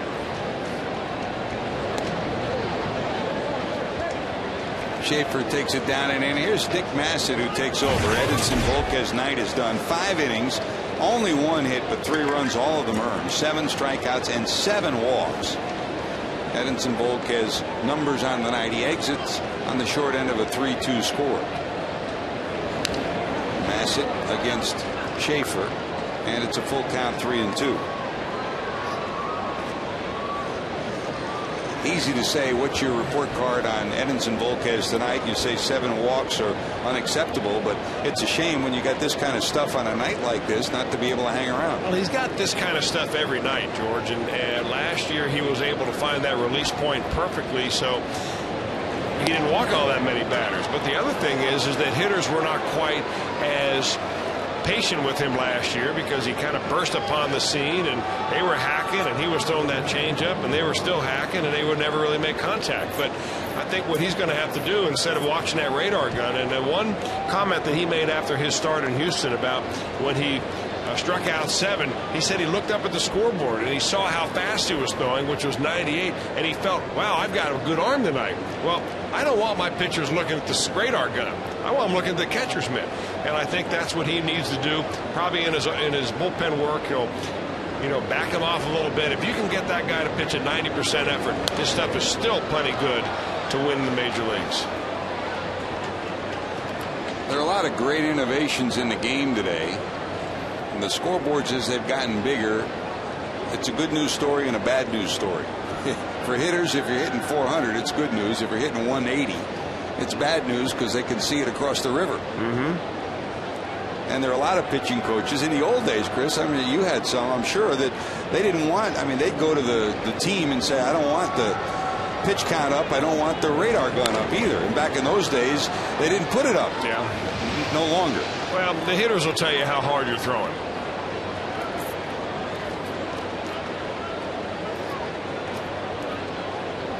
And the umpires will tell you if you're not throwing in the strike zone. But I don't mind seeing the radar gun. I'll tell you what it is helpful for, even for us up here, is to help determine what pitch is what. Difference between a fastball and a cutter and a slider. sometimes having that radar gun will help you.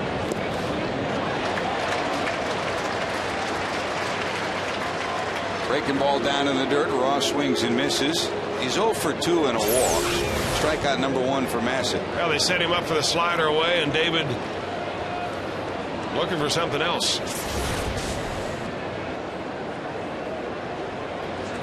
You know, is it my imagination, or does it seem like the Reds and Braves have been trading catchers over the last few years? I mean, Paul Bacco caught for the Reds and the Braves.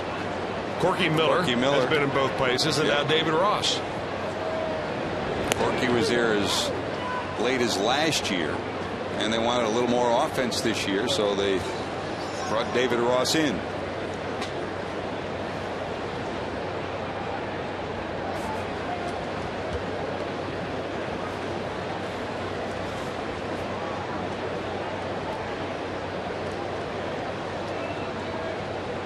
One strike to Vazquez, who bounced out and walked and forced in a run. With one out there looking for a bunt.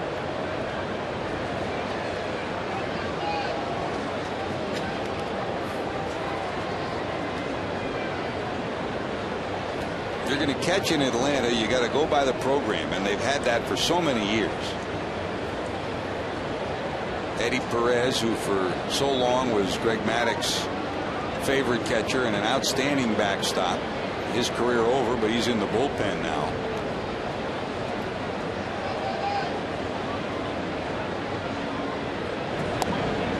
Stabs at it. That's a strike. 1 and 2. And each of the pitching coaches that have been there and been successful, I mean, everybody remembers Leo Mazzoni. And it's the same thing with Roger McDowell, the Cincinnati native, who's now the pitching coach for the Braves. They've got a game plan, and you stick to it. Braves and the Cardinals are the two teams that are the most exacting in the National League with their regimen for pitching and for defense. He offers at it. That's a strike, and it's back-to-back strikeouts for Massett.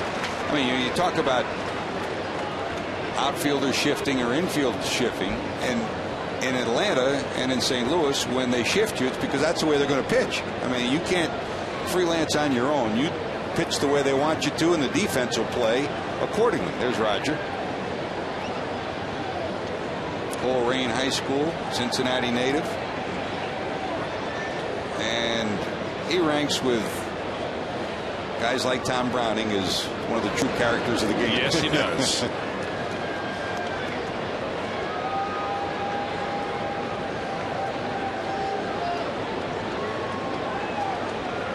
Two away, runner still on first. Back to Kelly Johnson, top of the order. Johnson 2 strikeouts and a bases loaded walk that forced in the second run for the Braves.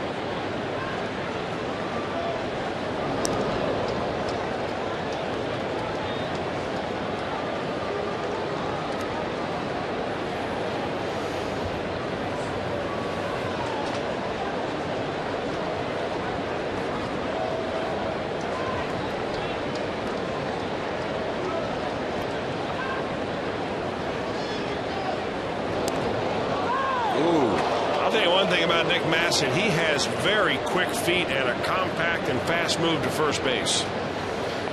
They've called from the bench those last couple of pickoff moves, and Massett with a little spin move right there gets it over there pronto.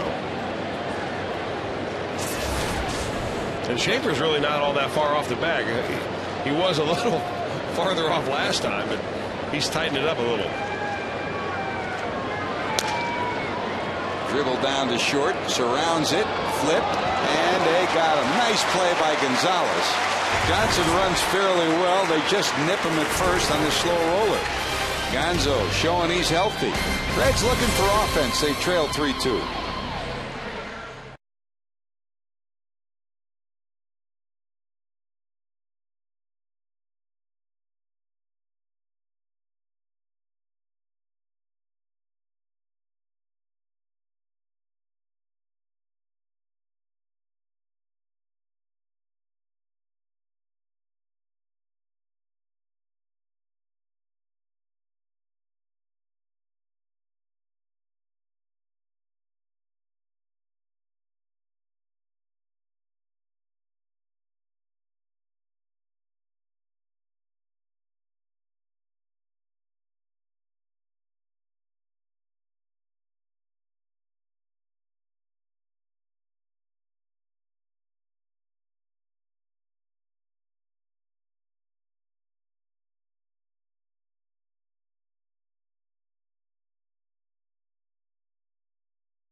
Vazquez with 2 outs, and Yunel Escobar at the plate drills Escobar.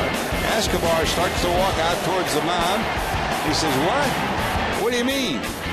And both benches cleared, both bullpens cleared. Nothing other than that ensued. A major import, though. We got back to baseball. Coors Light Freeze Can brought to you by Frost Brewed Coors Light.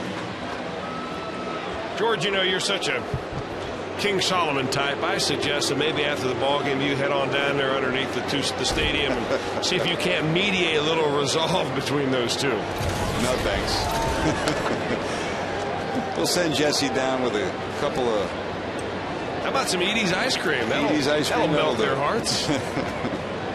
Melt away all that animosity.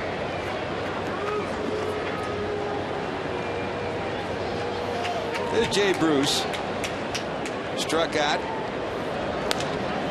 Fly to center. Bloop down the left field line. Curving. It'll be a foul ball.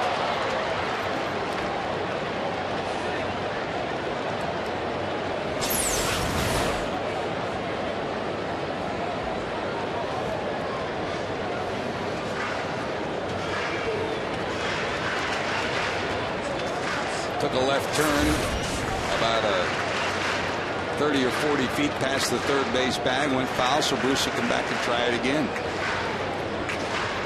Jay trying to get the Reds going here in the 6th. 3 runs, only 1 hit, the homer by Francoeur that gave the Braves a lead. 7 left on for Atlanta.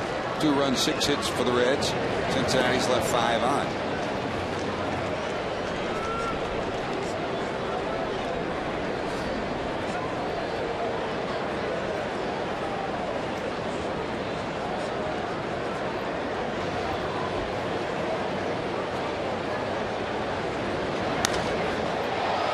In the air to left. This will stay in the park. Diaz there. He's got it, 1 away. And that'll bring up Edwin, who's 0 for 2, 2 strikeouts. Well, we spent a lot of time over this road trip talking about how the home runs are flying out of Yankee Stadium, and that first homestand for the Yankees surpassed the Reds' first homestand here at Great American Ballpark in terms of total number of homers hit and homers per game. In fact, this year, the Reds are one of the 4. That's a shot in the left, a base hit for Edwin. 4 lowest homering teams in their home ballparks. Atlanta has averaged only a half a home run a game in their first 2 homestands, and the Reds, off their first homestand, are about the same, averaging a little more than half a home run per game. Last year, they averaged about a home run and a half. So quite obviously, the team's going to have to find other ways to produce runs, and so far at home, they have not been delivering the long ball. So Edwin's on, 1 out, 1 on. Now at 95 pitches is Vazquez. And for the first time, there's some rustling around down in the Braves bullpen. No one up tossing as yet. Ramon had the 2 best swings for the Reds, a double off the wall in left field and a single to right, 2 for 2. And the guy behind him, Alex Gonzalez, has hit the ball firmly both times up also.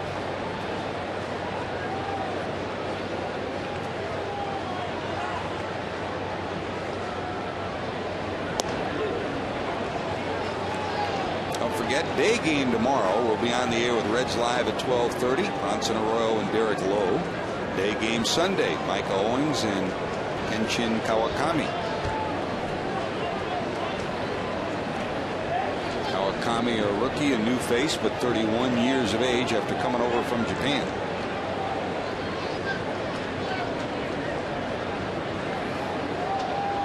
Next up for Vazquez will be his Gretzky.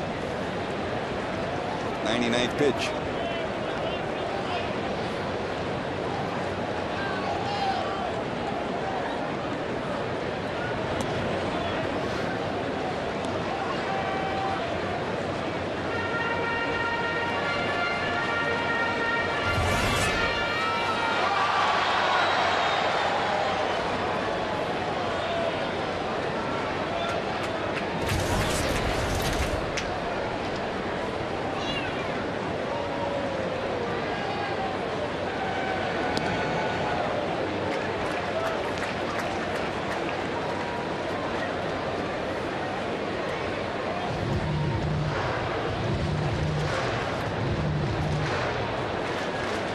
2 balls, 2 strikes.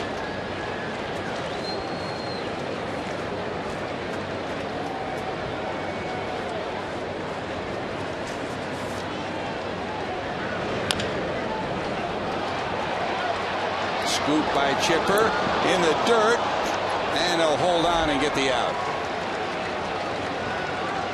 Nice job by Kochman to glove it and get the out.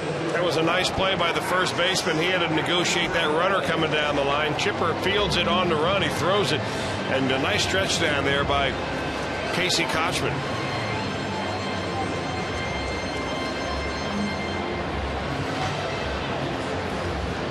He had his foot on the bag anyways, even without the tag.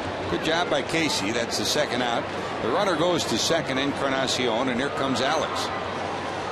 Peter Moylan has started to loosen in the bullpen for the Braves.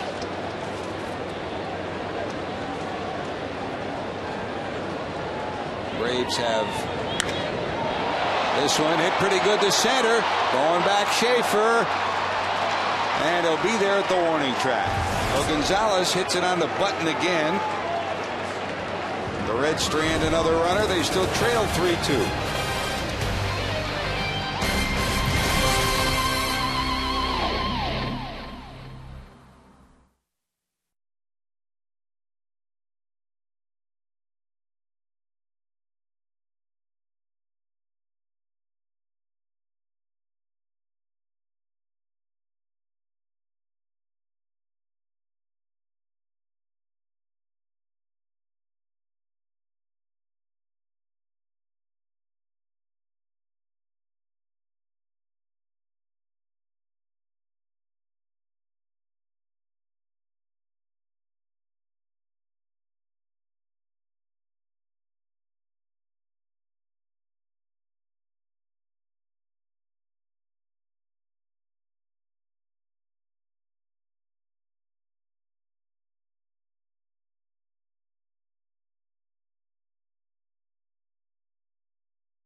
Are set to go to the top of the 7th inning. Escobar will lead it off against Nick Massett. Chipper Jones and Casey Kochman due to follow.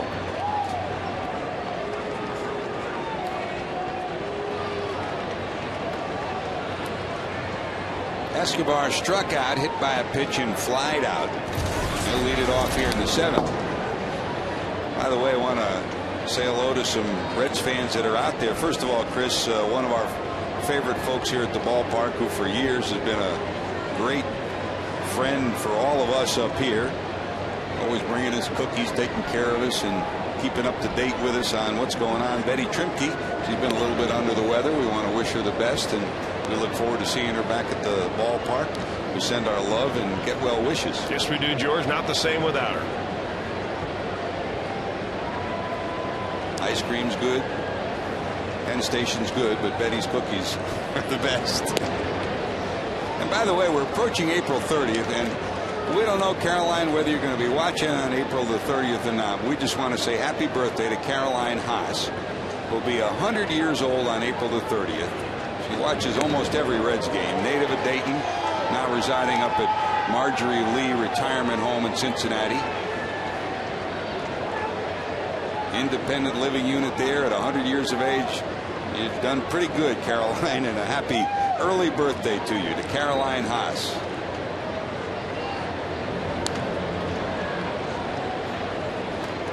it's great to be back at the ballpark and have our crew almost all back together. One of them, of course, the Syracuse Orangeman par excellence, John Browdy. His wife Cindy celebrating I think it's her 21st birthday today. Cindy, I'm sure that John and Benji are going to treat you this weekend. That's why John came up here to get those subs to take with him tonight, wasn't it? Well, that would be just like him. Howdy, Browdy. Full count 3-2. And there's ball 4. So Escobar is on for the second time, hit by a pitch and a walk. And oh, by the way, we want to say good luck to Kate Petak. Kate, in our marketing department, always so helpful to all of us. She's with the special events department. She's done so many things, been part of the caravan with us along the road. She's heading off to a new challenge at the University of Cincinnati over in the admissions department. And we wish Kate the best. Always a smiling face and a great job. Good luck, Kate. There's Chipper.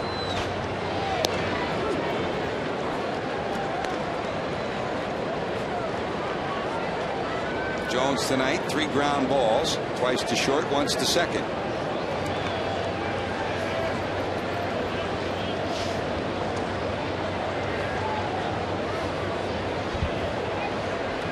And the most important figure as you look at those stats, the club is 8-1 on his birthday.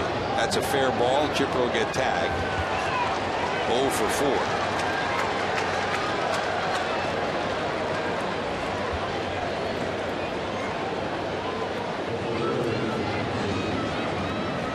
Talked about what do the Braves have to do to hang in there. I think one of them, Chris, depends how many games that guy can play. I mean, will he stay healthy? Will he be in the lineup day in and day out?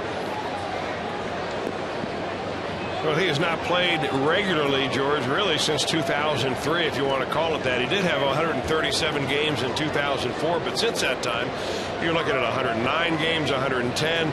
In 2007, he played 134, and last year 128. So you have to say that the minimum that you would need Chipper Jones in the lineup is somewhere around the 130 mark anyway, because he is more than just a leader on this ball club. He's the whole middle of the lineup that makes this team go.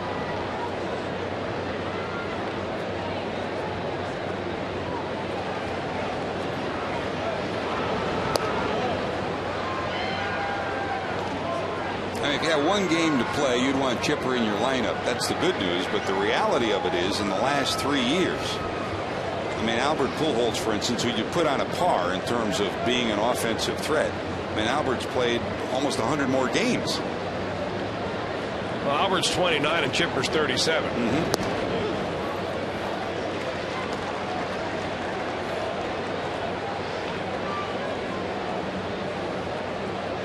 In the Reds bullpen, Jared Burton, Danny Herrera, both up now, starting to loosen. 1 ball, 1 strike to Kochman.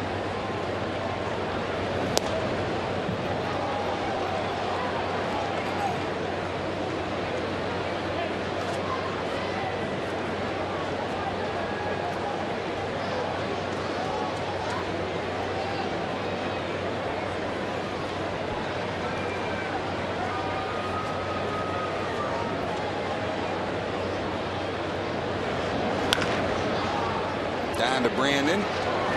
He'll flip it to first. Well, they move the runner 1 more base over. Now at third with 2 away. And here comes Jeff Francoeur. Nick Massett was on the fast track all of spring training, at least for the first 3 weeks when they started playing games in the battle for the 5th spot in the rotation. And then it became a Homer Bailey, Micah Owings battle, and Nick went back to the bullpen.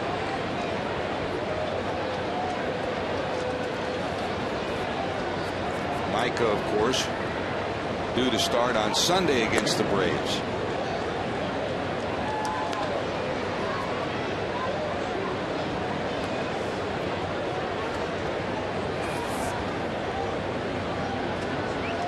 Francoeur's got the biggest swing of the night, a homer in the 5th. That gave the Braves a 3-2 lead.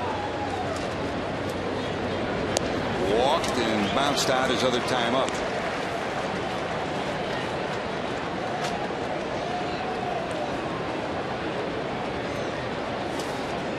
Talk about Micah Owings growing up in Georgia and being a Braves fan and an outstanding all-around player in high school. Similar story for this guy.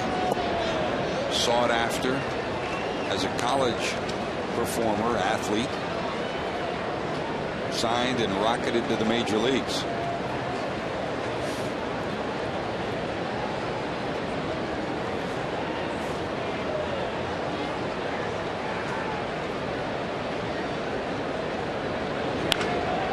That's foul.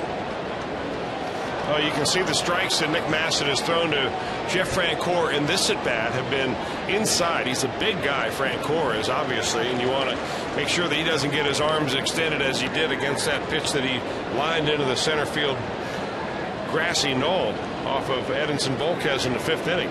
Keep that ball in on him and take away his power.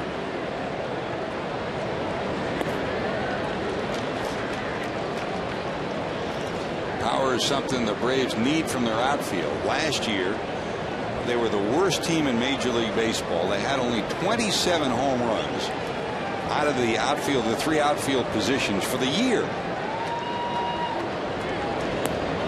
Tries to check it, and he does. He's on with a walk, his 2nd walk of the night. And that's walk number 3 by Massett in 2 innings of work. So that's 10 walks for the Reds tonight. Throw in a hit batter, and doesn't matter whether they get any hits or not. With the 1 hit they had, that's 12 base runners in 6+ innings or 5+ innings.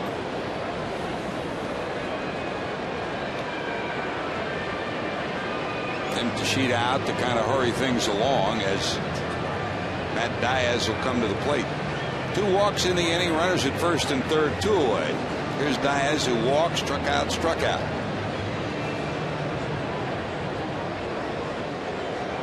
Feast or famine for Reds pitching tonight. 7 strikeouts for Vazquez, but 7 walks. 2 strikeouts for Massett, but 3 walks.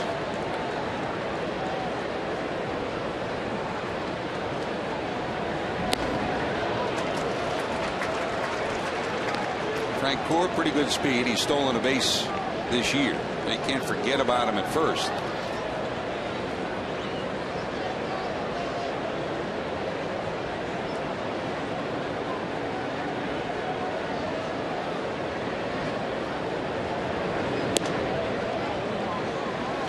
One ball, 1 strike.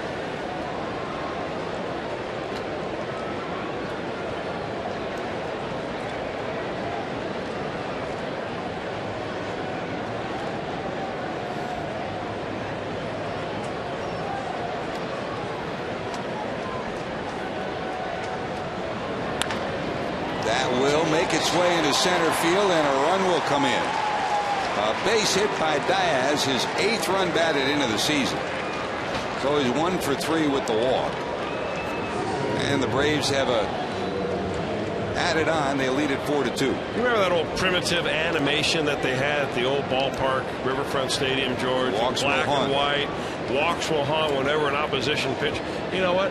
Maybe they ought to reinvent that thing and bring it on over here in high D and put it on that big, beautiful new high-definition scoreboard they have here at the ballpark here. Because walks definitely do haunt. And they have haunted Reds pitchers all night long. Schaefer due up. Here comes Dusty Baker to make a pitching change. And while the pitching change takes place, we'll take time out for these messages. You're watching Reds baseball on Fox Sports Ohio. Time for our Skyline Chili call to the bullpen.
figured out quite his closing situation yet, even though Chris Carpenter's back on the disabled list.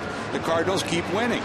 They're 11-5 with a game-and-a-half lead over the Reds going into play tonight, and the Cardinals lead the Cubs right now 3-0. They're in the 6th inning in St. Louis. Pirates, what great pitching they've had. They're tied with the Reds at 9-6. Cubs are 2 back, Brewers 4.5, and the Astros 5 back. That's your Honda standings update. Cardinals leading the league offensively. They're the only team in the National League hitting over 300. They lead the league in homers with 20 and lead the league in runs batted in. So they're producing runs, and of course Albert Pujols is off to a great start, but they've all been chiming in. They've been hitting from top to bottom. Yeah, you know, George, that stat we showed you about the on-base percentage of a team with nobody on, nobody out. Cardinals #1 in the league, 441. I mean, they were getting a guy on to start the inning off every other inning, and that's why they're scoring so many runs. Boy, first thing Bobby Cox said, boy, that Cardinal team can hit. There's Danny Herrera. He'll face Schaefer, the left-handed swinger, and there's strike 1. Saw the numbers for Danny. He takes over for Massett. So Massett goes an inning and 2/3. Couldn't get the final out here in the 7th. Gave up a walk in the 6th. 2 walks and a base hit here in the 7th, and 1 run charged to him. The 2 runners on are his responsibility in this 4-2 ball game.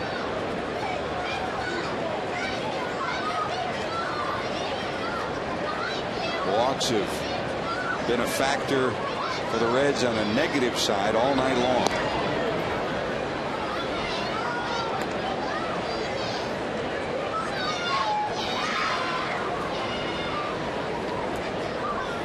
Danny trying to quell this uprising. Didn't allow a run in any of his last 4 appearances.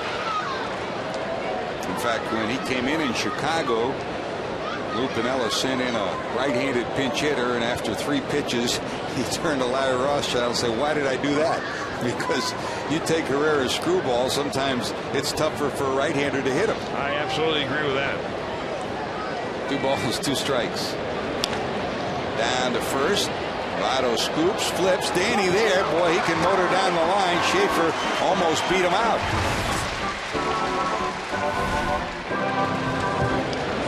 4-2. They play add-on.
Of work. Joey Votto would plate a run for the Reds in the first. Tavera scores on his base hit, 1-0 Cincinnati.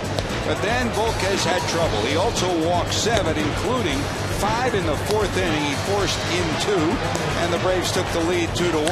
Reds came back. Alex Gonzalez, bullet base hit, knocks in the tying run in the 4th inning. And then the other half of the V battle tonight, Javier Vazquez, who struck out 8, took over, and all he needed was a big bolt from Jeff Francoeur, the right fielder. Francoeur's homer, his 2nd of the year, gave the Braves a 3-2 lead. They play add-on into the 7th, lead at 4-2. And here's Peter Moylan, who'll try to keep it right where it is as we go to the 7th inning. Sidewinding right-hander from down under. He is an Australian who is now, after 9 appearances for the Braves so far this year, the most used reliever out of that Braves bullpen. 1 2/3 innings, 1 hit, 1 run in reserve, 3 walks, 2 strikeouts. 9th game for Moylan on the season. Braves bullpen has been somewhat problematic. They come in 15th in the league with an earned run average of 6.28. The Reds' earned run average out of the bullpen is only 4.6. Reds are 9th from a bullpen ERA standpoint. Well, on a night when the ability to throw strikes has eluded a number of pitchers out there, Moylan comes in, a guy that has walked 5 batters in 5 innings in his previous 8 appearances. So he's not exactly a pinpoint control artist. 1 hit reserve, 1 walk, 9 strikeouts. 6 innings, 7 hits, 2 runs, 1 hit reserve, 1 walk, 9 strikeouts.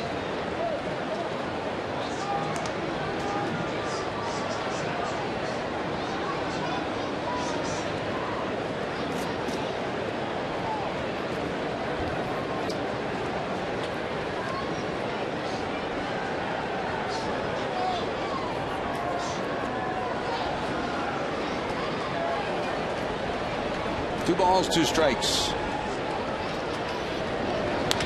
Darnell McDonald bounces it in front of the plate. Moylan scoops it, fires to first, and the pinch hitter Darnell McDonald is retired for the first out of the 7th inning.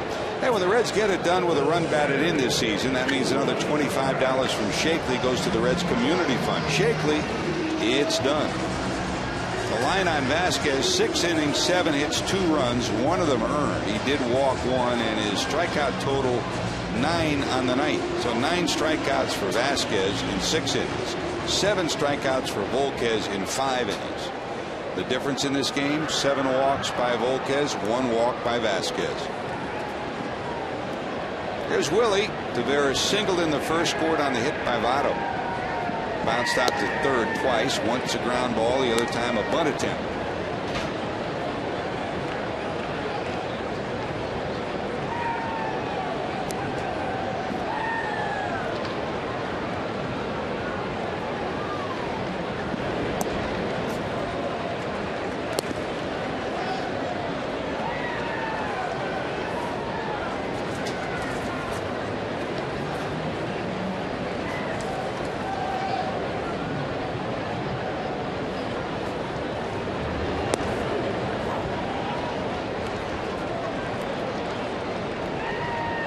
Braves thus far this year have saved 3 games in 6 opportunities. Their conversion number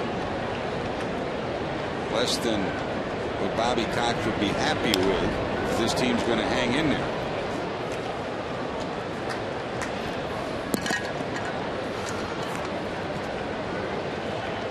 And really, Chris, during that run of the 90s into this decade, when they made it to the postseason 14 straight years, probably if there's one thing you'd point to was those years when you thought they would win, they didn't have the dominant closer. They always had great starting pitchers. Yes, they did. Way out in front, swing and a miss. Tavera strikes out. That's nothing unusual for Peter Moylan. He is extremely tough on right-handers, as you can imagine. He comes from sidewinding delivery. He tends to freeze right-handed hitters and then drop that little breaking ball on him that starts at the middle of the plate and then fades away, and they can never really get onto it. In fact, he holds right-handers in his career to a batting average of .212. So maybe the lefties will have a little bit more success here as we get to the left-handed part of this Reds lineup. There's Chris Dickerson. Dickerson tonight struck out, bounced out, struck out 0 for 3.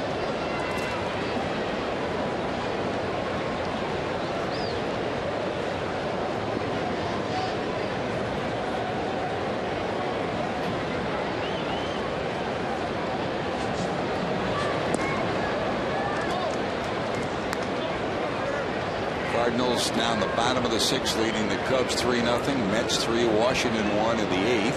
San Francisco leads Arizona 1-0 in the 1st. Florida in the 9th, leading Philadelphia 3-1. Milwaukee over the Astros 5-2 in the 7th, and the Dodgers lead Colorado 2-1 in the 2nd. Your scoreboard update from Great American Ballpark. And we hope you get out to the ballpark to see the brand new scoreboard. It is magnificent. The high definition scoreboard up above the left field stands, but the out of town scoreboard as well. Much more game specific this year than in years past.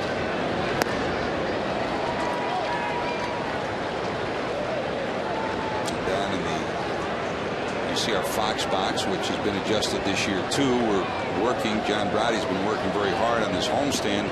We look in the right hand corner at the bottom.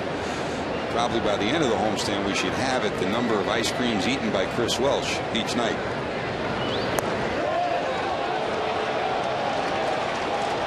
Well, now that we have an Edie's ice cream cooler up here in the booth, George, that total may just continue to grow.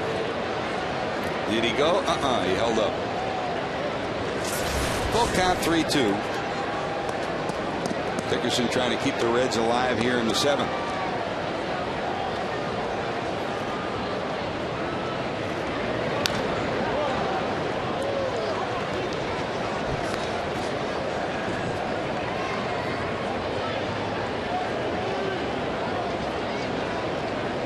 Go to the final 3. The Reds have Lance Nix from the left side, Paul Giannis, Jerry Hairston Jr., Ryan Hannigan, the backup catcher, and Michael Owings available to pinch hit.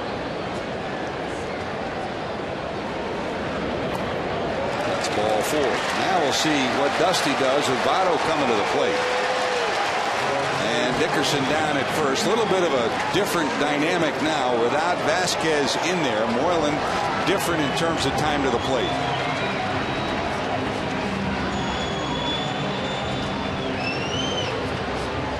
No one loosening in the Braves bullpen right now.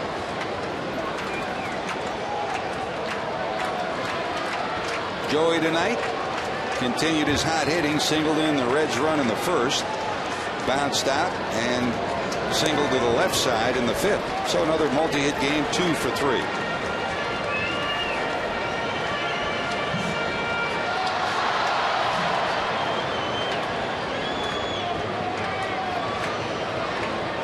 Short lead for Dickerson. Here's the 1-ball delivery.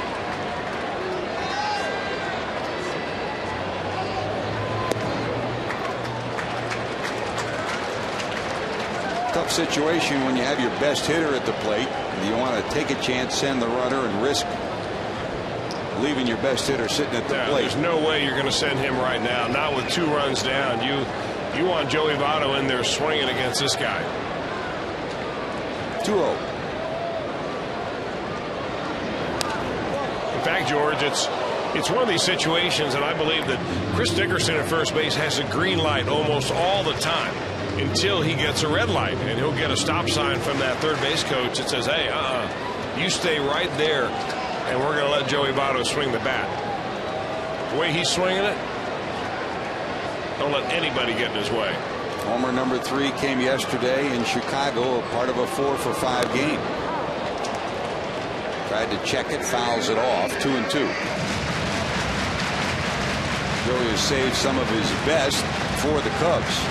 His 3-home-run game last year, and the 4-for-5 encounter, plus some big hits in crucial situations. 2-2.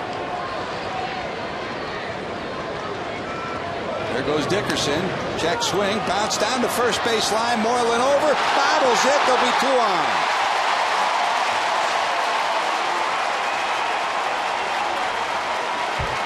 Bootzilla. And maybe this will be what the Reds need to get on track. Now Moylan, if he's able to field this ball, he's got a couple of options. One is to tag Votto. The other is to just flip it to Kochman, who's waiting for the ball at first base. But Joey Votto, not the fastest of runners, but he always hustles down the line. And he hustles himself into a bag right there as he'll go on the pitcher's error. Well, the Reds have benefited from miscues by pitchers the last week. Ted Lilly committed 2 errors in a game the Reds won a couple of nights ago. Carlos Zambrano made an error yesterday that contributed to the Reds getting an early lead. Roger McDowell out to talk to Moylan. As Phillips will come to the plate with the tying runs on, and Brandon trying to break out of an early season funk that's seen his average dip to 176. Well, he can afford to wait for a good pitch. Willie Tavera struck out against Moylan by chasing pitches out of the strike zone. He walked Chris Dickerson, and he was on the verge of losing Joey Votto before a check swing on a pitch that was out of the strike zone ended up in that error. I mean, Brandon Phillips is so much better when he's a little more patient, when he can just hang in there and get a pitch that he can drive. And he can drive it. He's got more talent than he's showing right now.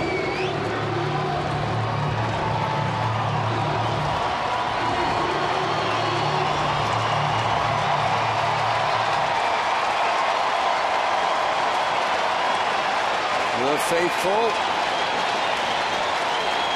coming to life here in the 7th. 2 on, 2 out. Moylan facing Brandon Phillips.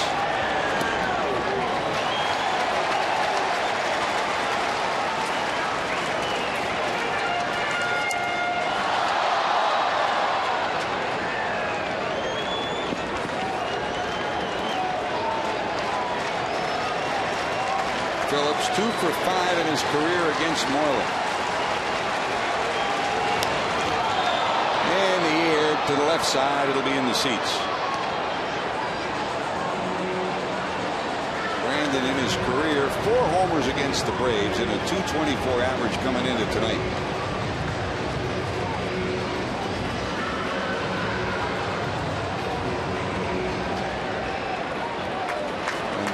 Head to Atlanta. It's like a Phillips family reunion. Everybody shows up to watch their favorite Phillips.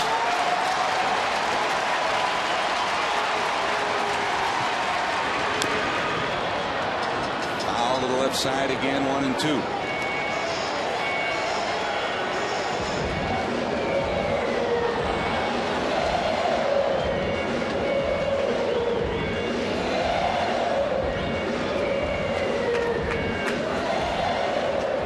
Dickerson walked. Votto reached on an error.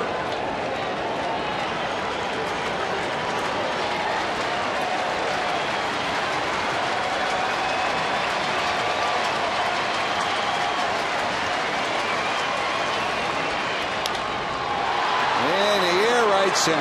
Who's going to take charge? Schaefer will, and the Reds will strand a pair in the 7th.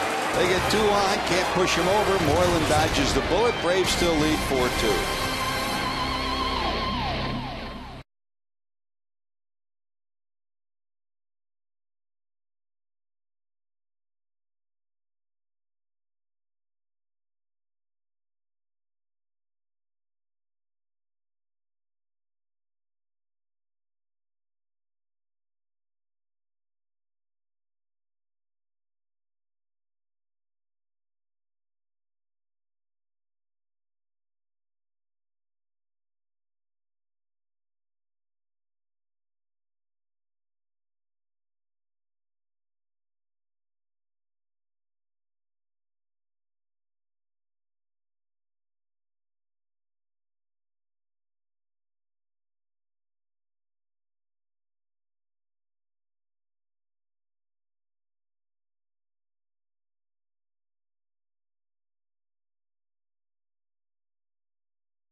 left on. 2-7-0 for the Reds. 8 left on base if he joined us late.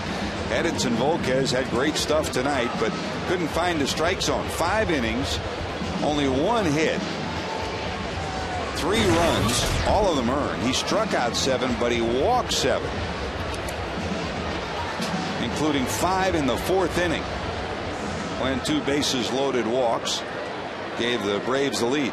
Here's Jared Burton, who'll take over. It was Vazquez, Massett, Herrera, now JB. 3rd year for Jared Burton. It's his 8th ball game overall. Earned run average still up there a little bit, mainly because he had 2 games a couple of games ago in which you totaled them all up, 2 innings and 6 runs.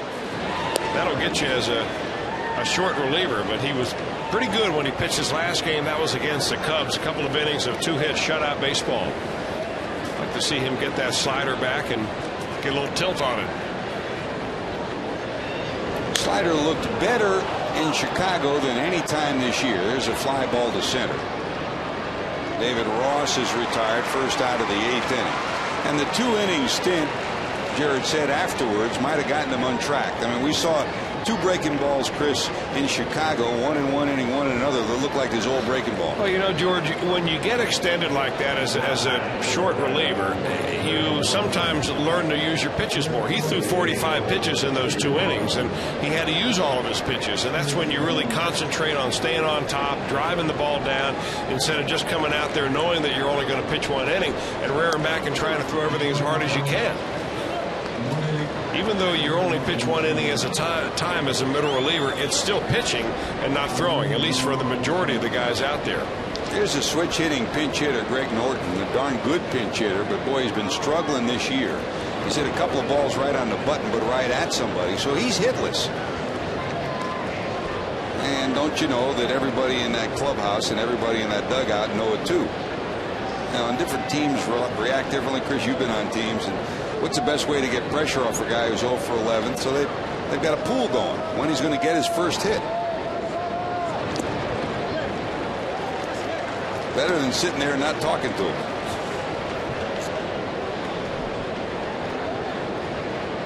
Dangerous hitter, though. Number 1 with 3 pinch hit homers last year in the National League, and for his career, 13 pinch hit home runs. 2 balls, 2 strikes.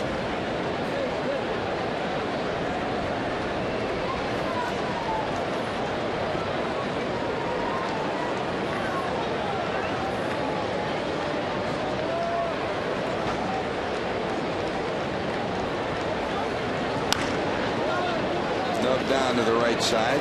Lotto has it. He'll take it himself. And Norton's retired. So 2 away quickly by Burton here in the 8th. Here's the top of the order, Kelly Johnson.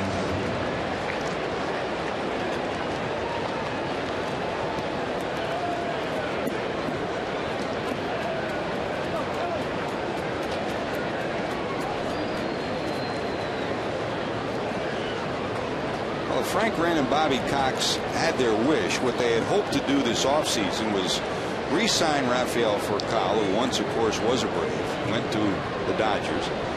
They were going to bring him to Atlanta and insert him in the leadoff spot. Thought they had a deal. There's a shot in the right. That's a base hit.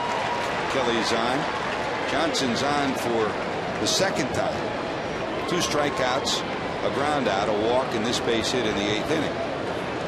They thought they had a deal with Furcal. It fell through, and Rafael wound up going back to Los Angeles. Their plan was to move Furcal to 2nd and leave Escobar at short. And you wonder, Chris, if maybe Furcal had second thoughts about moving to the 2nd base. But certainly it changed the dynamics of this offense. If Furcal was your leadoff hitter and your 2nd baseman, that's pretty dynamic. Well, it makes your offense a whole lot better because Furcal gets on base a lot better than Kelly Johnson does, at least this year. Johnson, .317 on base percentage. Yunel Escobar, the number 2 hitter, a .308 on base percentage. Both of those very meager by top of the lineup standards.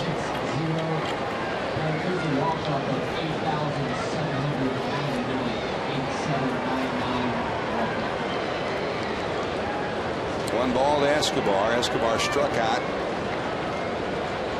hit by Edinson Vazquez with a pitch, flied out and walked.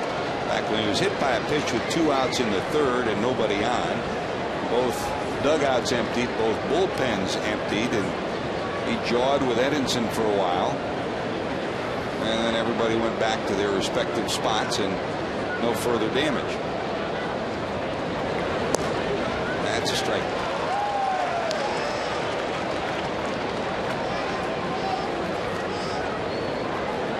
Twins beat the Indians tonight 5-1. In the 8th, Kansas City leads Detroit 6-1. Reds will be playing the Indians and the Royals in interleague play this year. Texas over Baltimore 5-4. That's now a final. Wilson gets the win. He's 1-2. The Yankees at Fenway are leading the Red Sox 4-2. They're in the 8th. Toronto 6, White Sox nothing in the 6th. Reds will also play the Blue Jays in interleague play and the White Sox here in the civil rights game, 3rd week of June. And Tampa Bay and Oakland are scoreless. They're just underway in Oakland.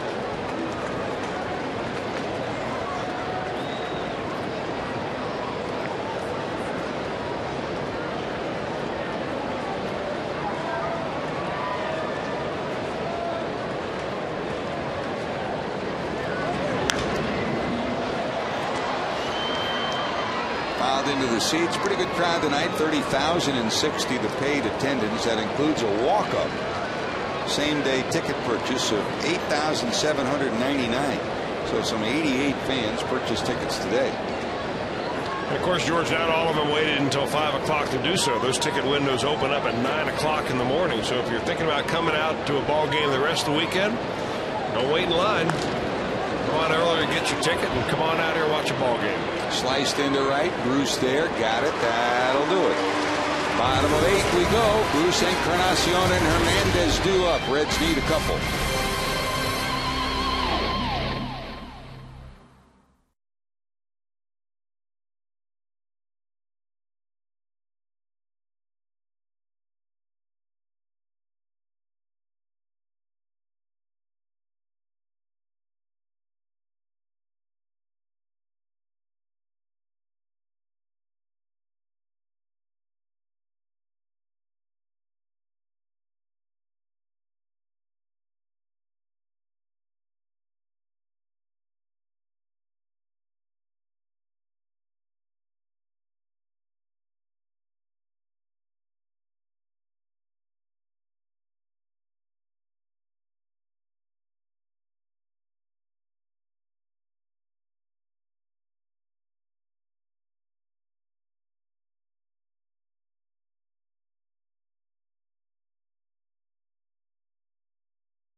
Standing play by Chipper Jones with a speedy Willie Taveras at the plate. Jones playing in, scooped, and just did beat him by half a step down at first.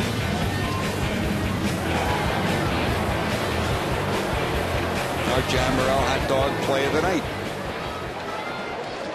Well, here we go to the bottom of 8 for the Reds. Bruce Encarnacion and Ramon Hernandez. And here comes Rafael Soriano, who's 2 for 2 in save opportunities for the Braves this year. Got his second just this past Wednesday. It's his 8th game of the season. Is he back on the beam? If he is, that's a big boost to this bullpen. Well, you're not kidding, George. He's only given up 2 hits in 7 innings.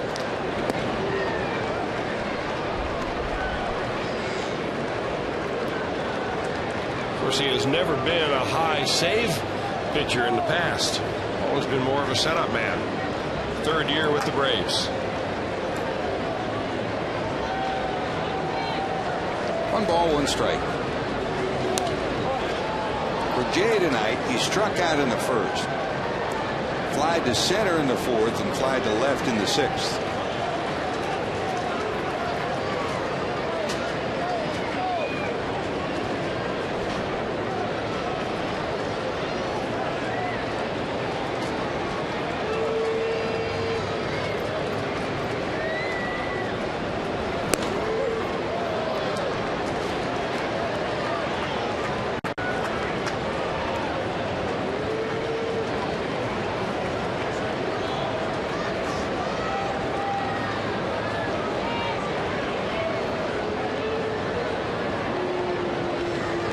Up inside, and they'll just miss inside. So we'll go full 3-2. Yeah, Soriano's a hard thrower, and I was kind of wondering when he was going to finally let one loose. His fastball up until that last pitch was right around 88. That time he reached back for a little extra mustard. Got up to 94. And he's right. He can be dominating. Rocket shot. It is a fair ball. Here's Bruce around first, heading to second. Throw coming in, and he'll be in there.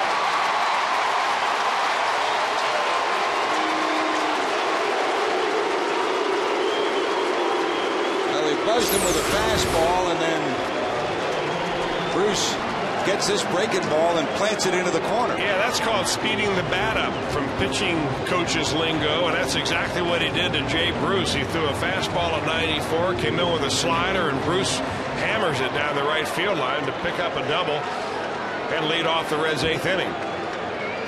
So Jay's in scoring position. Here comes Edwin, who singled his last time up 1 for 3, and the Reds will bring the tying run to the plate here in the 8th.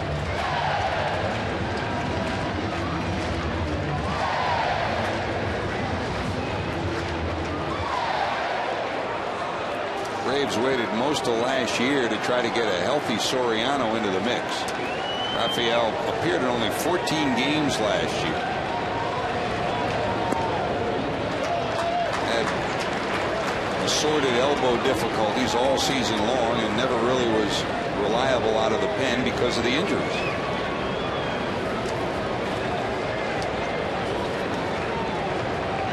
Encarnacion 0 for 3 against Soriano in their matchups. Now, this whole ball club, George, there's not one hitter on this Reds team right now, with the exception of Joey Votto, that has a hit off of Soriano.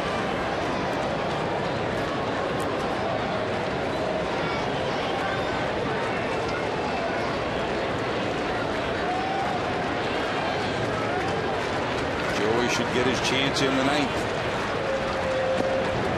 The ball misses, and it's 3-0. You kind of have a feeling the way this game is going tonight, Chris, that somehow in these last 2 innings, walks are going to enter into the equation again.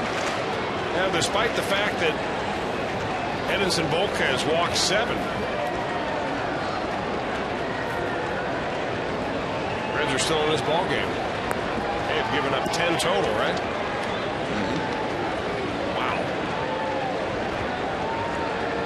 Soriano to the stretch. Here's the 3-0. That's in there.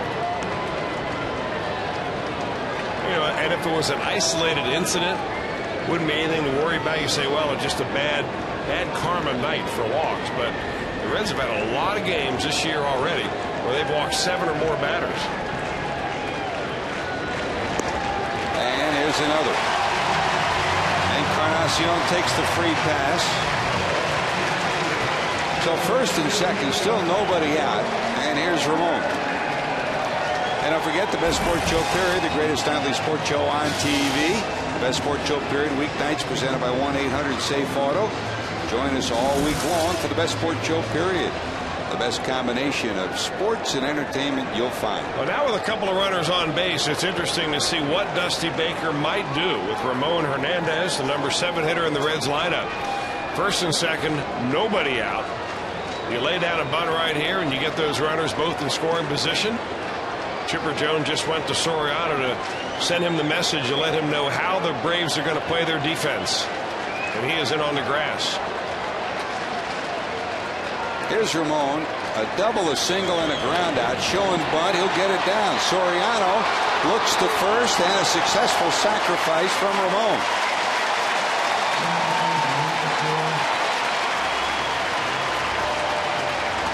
You say it so often, Chris. Get it done early, and Ramon does. I'm not so sure how many times Ramon Hernandez was asked to bunt as a Baltimore Oriole or as a member of the American League. But he does this like it's nothing. And that's exactly the way you want to get it down towards the third baseline. You bring the third baseman in. There's no way they make a play on the lead runner. And both of them now in scoring position. He gets high fives from his teammates. Rolling down that dugout, so it's up to Alex Gonzalez to try to get them both in. Gonzalez has hit the ball right on the nose 3 times. Lined to short. Singled in a run in the 4th with a base hit to center. And hit a solid shot to center. That was in the 6th. All of those at bats against Javier Vazquez.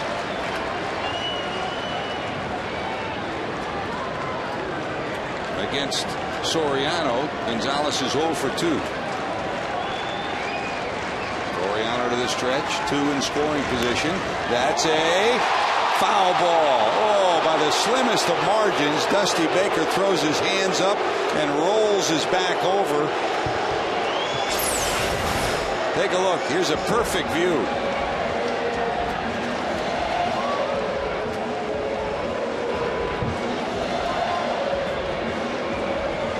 Well, in the eyes of the umpire, it's a foul ball if the ball does not go over the third base bag.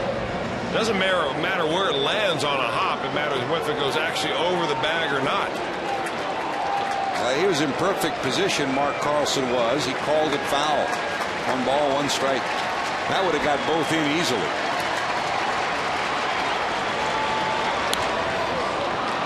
Foul back behind home plate, 1 and 2. You know, don't necessarily need a hit right here, but what you do need out of Alex Gonzalez is a ball to one of the middle infielders or into the outfield to score that lead run.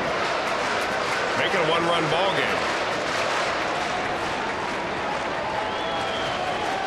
2 on for the Reds. 1 out here in the bottom of the 8th.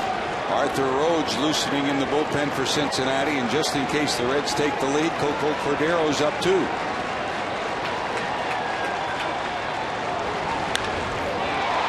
the air to right, Frank Coeur back. Tagging at third.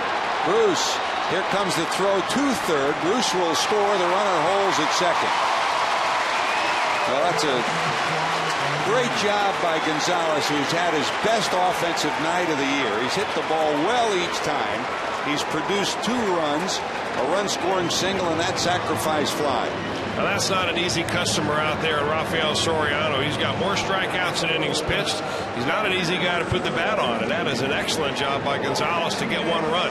You still have the tying run there in scoring position. And a wise decision out at second. With Frank Coeur's arm and right, I mean, he's like automatic from right when he throws to a base. No one in baseball has more assists than Jeff Frank Coeur since 2005. 59 of them. And his throw was right on the money to third. Encarnacion would have been out. So let's see if Lance Nix can drive him in.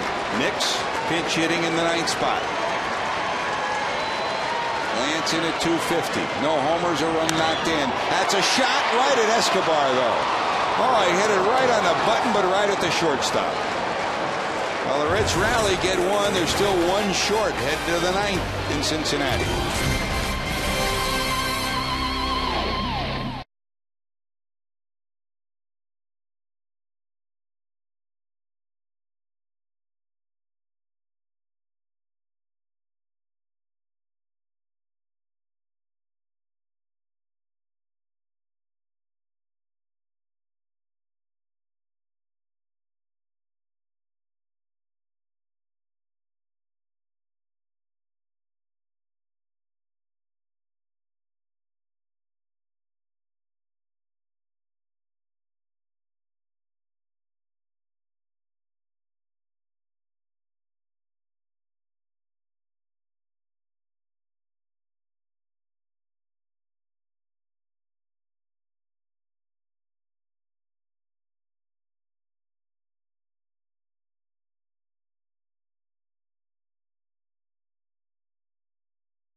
runs allowed. If you joined us late, he struck out 7. Big problem was he walked 7, including 5 in the 4th inning. The first major league pitcher to do that since Jason Bergman did it for Washington last August. So his downfall, the bases on balls. Massett, Herrera, Burton, and now Arthur Rhodes comes in as we go to the bottom of the 8th inning. For the Braves, Javier Vazquez, 6 innings, 7 hits, 2 runs, 1 of them earned. He struck out 9, walked only 1. Here's Chipper. So far, the Reds have handled him. 3 ground ball outs to the middle of the infield and 1 back to the pitcher. 0 for 4.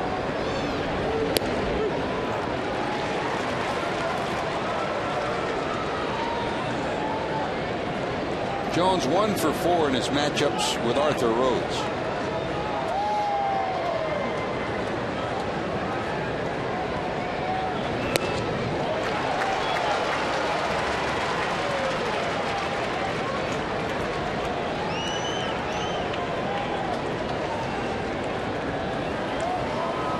Joined us late. Jones today celebrating his 37th birthday.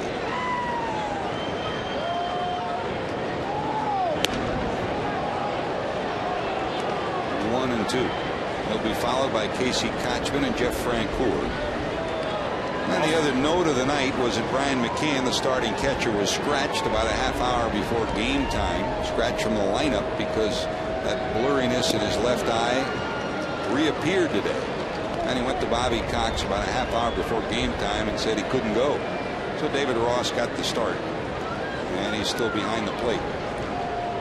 McCann just has to play it. I asked Bobby Cox, what's the story? And he says it's day by day. He said, no, wait a minute, it's hour by hour. And that's the way it's been for McCann. Hopefully, I mean, for his good, and he's a player, Chris, you enjoy seeing. He plays the game the right way, plays hard. I hope he can get it straightened out and get back. Well, he's one of these young, refreshing, all-star caliber players, George, that you want to see him. When you come to a ballpark and you pay your money to watch Major League Baseball, that's the kind of player you want to see. 2 balls, 2 strikes. I wonder if Chipper Jones knows that he shares his birthday with the Hubble Space Telescope. Happy birthday number 19 to the Hubble. Yeah, but that pales in comparison to you sharing it with Pete Rose and Greg Maddux. Oh, I thought you were going to tell me that was the day the Titanic went down. We don't talk about that one. 2-2. Right field lazy fly ball. Is there room for Bruce? There is. Not very often for Chipper Jones, who's a career 300 hitter against the Reds, where he goes 0 for 5. But so far he has tonight. 1 away. And here's Kotchman. Casey struck out, walked. He started that 4th inning rally. 1 of the 5 walks issued in the inning was his leadoff free pass. Bounced to 3rd, bounced to 2nd. Reminder, you can join us tomorrow. Reds Live underway at 12:30. Reds against the Braves for game 2 of the series. The 2 old buddies from the Red Sox will go after it. Derek Lowe for the Braves and Bronson Arroyo for the Reds.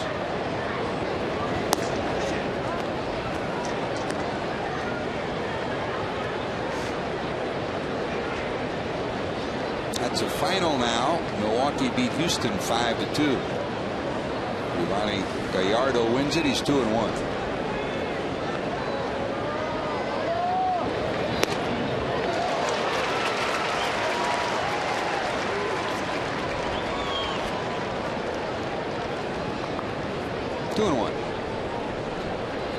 Talk about veterans. The Reds have him in the bullpen. 39-year-old Arthur Rhodes, 39-year-old David Weathers. The 2 main setup men for Poco Cordero and Chris. They've been so reliable so far. Well, they have, George. It was Bobby Cox's turn to run out his unblemished pitcher in Rafael Soriano, and that's what you can say about Arthur Rhodes. Unblemished with a 0 Ernie right now. 2-2.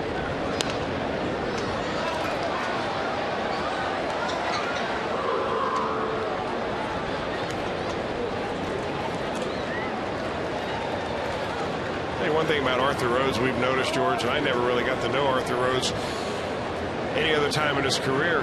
He's had a reputation of being kind of a surly guy, surly to the media, but an excellent teammate.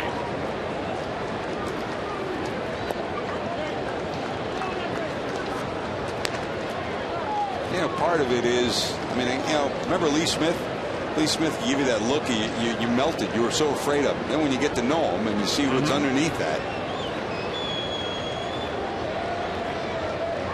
3-2.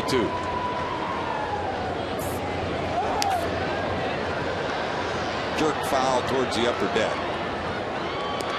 20 years ago, Rhodes started his career. Originally selected by the Orioles back in the 1988 draft. Came to the major leagues in Baltimore, then on to Seattle, on to Oakland, Cleveland, Philadelphia, Seattle, Florida, and now with the Reds this year. That's a shot past Encarnacion, a base hit. So Kochman takes the 3-2 pitch and plunks it into left for a single. Pretty good looking hit right there by Casey Kochman. He did what I think happens a lot of times with left-handed hitters. When you get a lefty versus a lefty up there, even if he is normally a low ball hitter, you become a high ball hitter against a left-handed pitcher. And that ball up around the letters, and he's able to find a hole to the left side of the infield.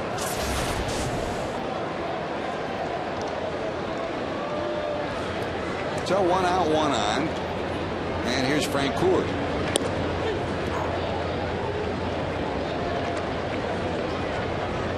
Frank Coors 0 for 1 in his matchups with Rhodes.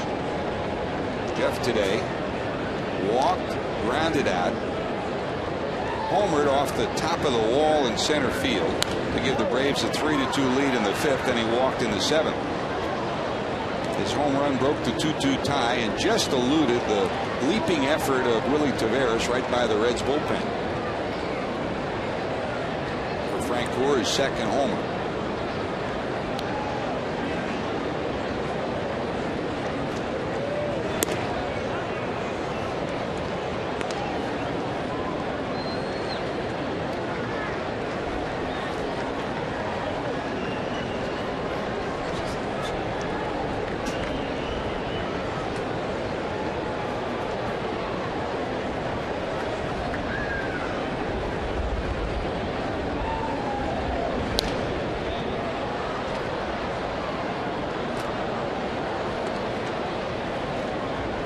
Jeff had a year he just soon forget from last year. He struggled all year long at only .239.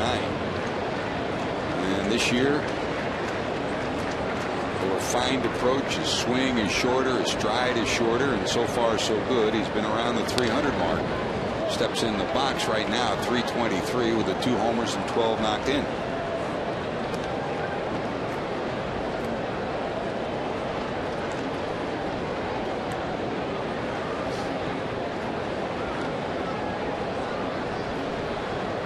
Jay Bruce had such a great start for the Reds last year. It was similar to Frank Coors when he came up in 2005. Everything you threw him was a rocket someplace. They expanded his strike zone and he struggled. Yeah, I think that's what happens, George. The natural maturation process of a young hitter. They find out first if you can hit an inside fastball, if your bat speed is enough. Then after you prove that you can, and most of these guys with talent like Frank Coors and Bruce, high draft picks, can do that. Then they find out if you can be patient.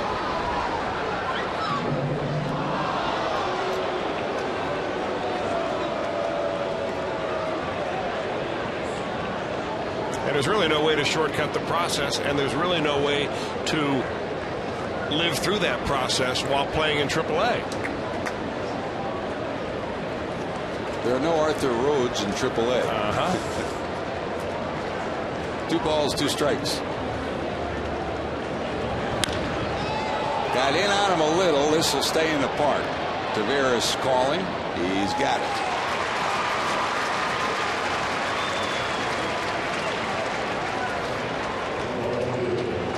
Two away, and here comes Matt Diaz. Great to have you with us. George Grant, Chris Welch down in the truck. Christian Roberts, our producer. Roy Alfers, our director. Lauren White, Sarah Mann, Howdy Browdy, John Browdy back with us at home. And Siggy's back. Matt Sigafus is back. Congratulations, Siggy, on the new baby, and great to have you back now that hockey's wrapped up, and we look forward to having you with us from here on out. Big Jack, the new one. You know, George, I'm wondering if maybe he brought the baby to work with him, because I heard some crying in the truck earlier. No, that was Christian. You didn't give him an ice cream. That was, we'll try to make up with him tomorrow. CR, he'll take care of you.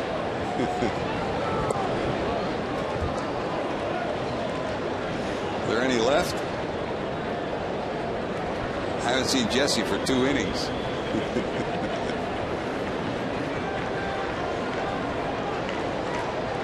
1 ball, 1 strike to Matt Diaz. Diaz a walk, 2 strikeouts and a single. The single last time up knocked in the 4th run.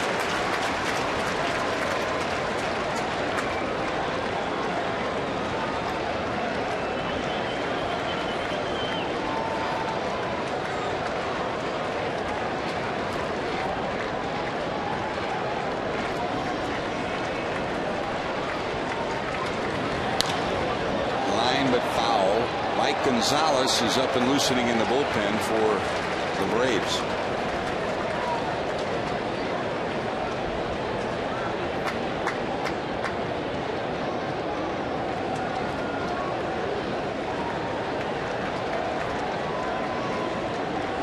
This has been a night of some 10 or 11 pitch innings and a night of some long ones. 28 pitches now as this one's delivered to right by Rhodes. It'll stay in the park. There is Bruce. He's got it. Last roundup for the Reds. Top of the order due up. Reds need a run. They trail 4-3.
Park, and the Reds faithful hoping that the hometown 9 can rally here in the 9th.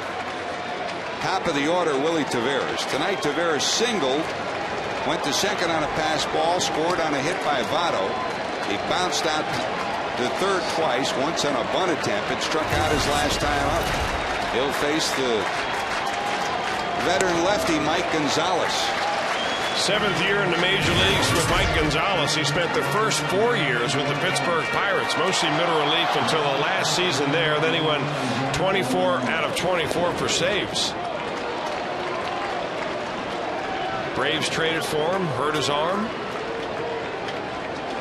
They hope that he's healthy enough to be a closer again.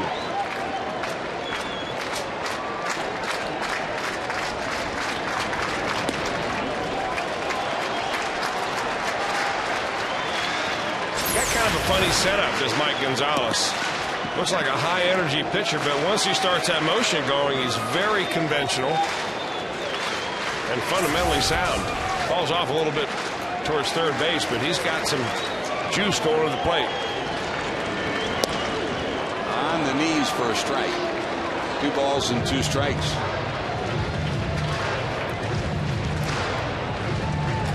Braves originally traded for Gonzalez to give him stretch run help. He limped through the end of that year and then underwent Tommy John surgery in 2007, and that's a call, strike 3.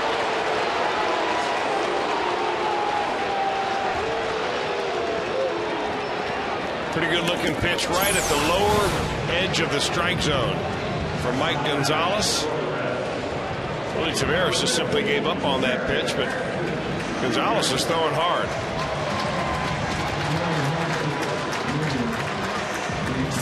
Jerry Hairston Jr. with Dickerson due up and the lefty on the mound coming in to pinch hit. Hairston 0 for 1 in his matchups against Gonzalez.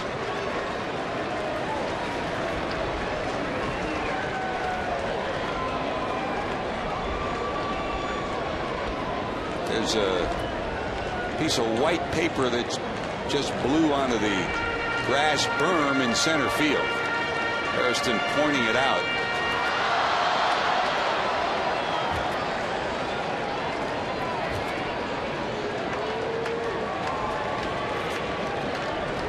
Ross sets up inside.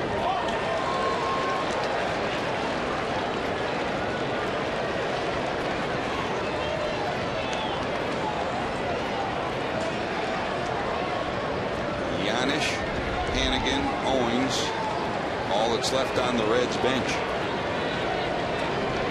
Harrison just trying to get on base with Votto due up next, then Phillips, then Bruce. The Reds have a chance. They got the meat of their order here in the ninth. Joey already a couple of hits tonight, and he's been on base 3 times, once reaching on an error.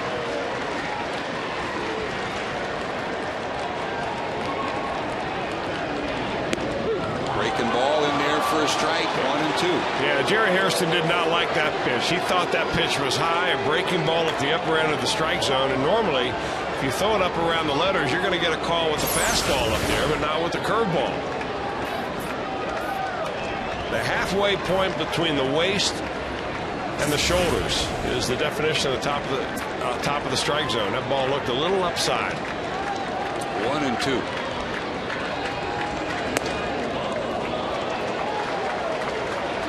Chris, this looks like the Mike Gonzalez of old that we're seeing tonight. He certainly is. Now, Mike Gonzalez, as I remember, George, really had a tremendous curveball. Good, hard breaking ball. He still has one, but we've seen more fastballs out of him tonight. 2 balls, 2 strikes. Bounce right back to the pitcher. Gonzalez has it. And there's your second out of the inning. You know, it's funny what he does. He is rocking a different number of times before he starts his windup. Sometimes he goes right into it. That's the last pitch to Jerry Harrison. I think he rocked about 4 or 5 times. 2, 3. He's doing it before he even gets into batter's box. He's got some hip hop playing in his head. Find out tomorrow what he's got on his iPod. When he was in Pittsburgh, the game plan against him was step out, don't let him get into a routine. I mean, he'll get the ball back and be ready to fire right away. Well, here it is. The lefty Gonzalez against the lefty Votto. Joey tonight singled in the Reds' first run in the first, bounced to second, singled to left in the 5th, reached on an error by the pitcher in the 7th. Reds a run down 4-3. Votto facing Gonzalez for the first time.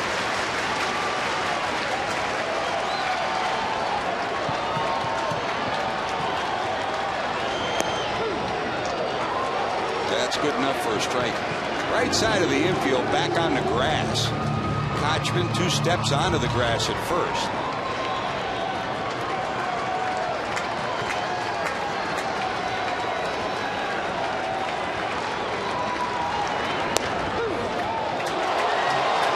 Joey looking for something to drive. He nips away at the outside corner, and it's 1-2.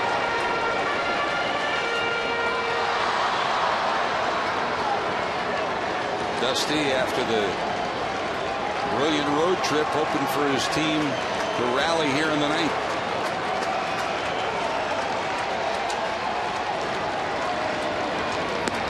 Oh, he bent that one in. There's the breaking ball you were talking about, Chris.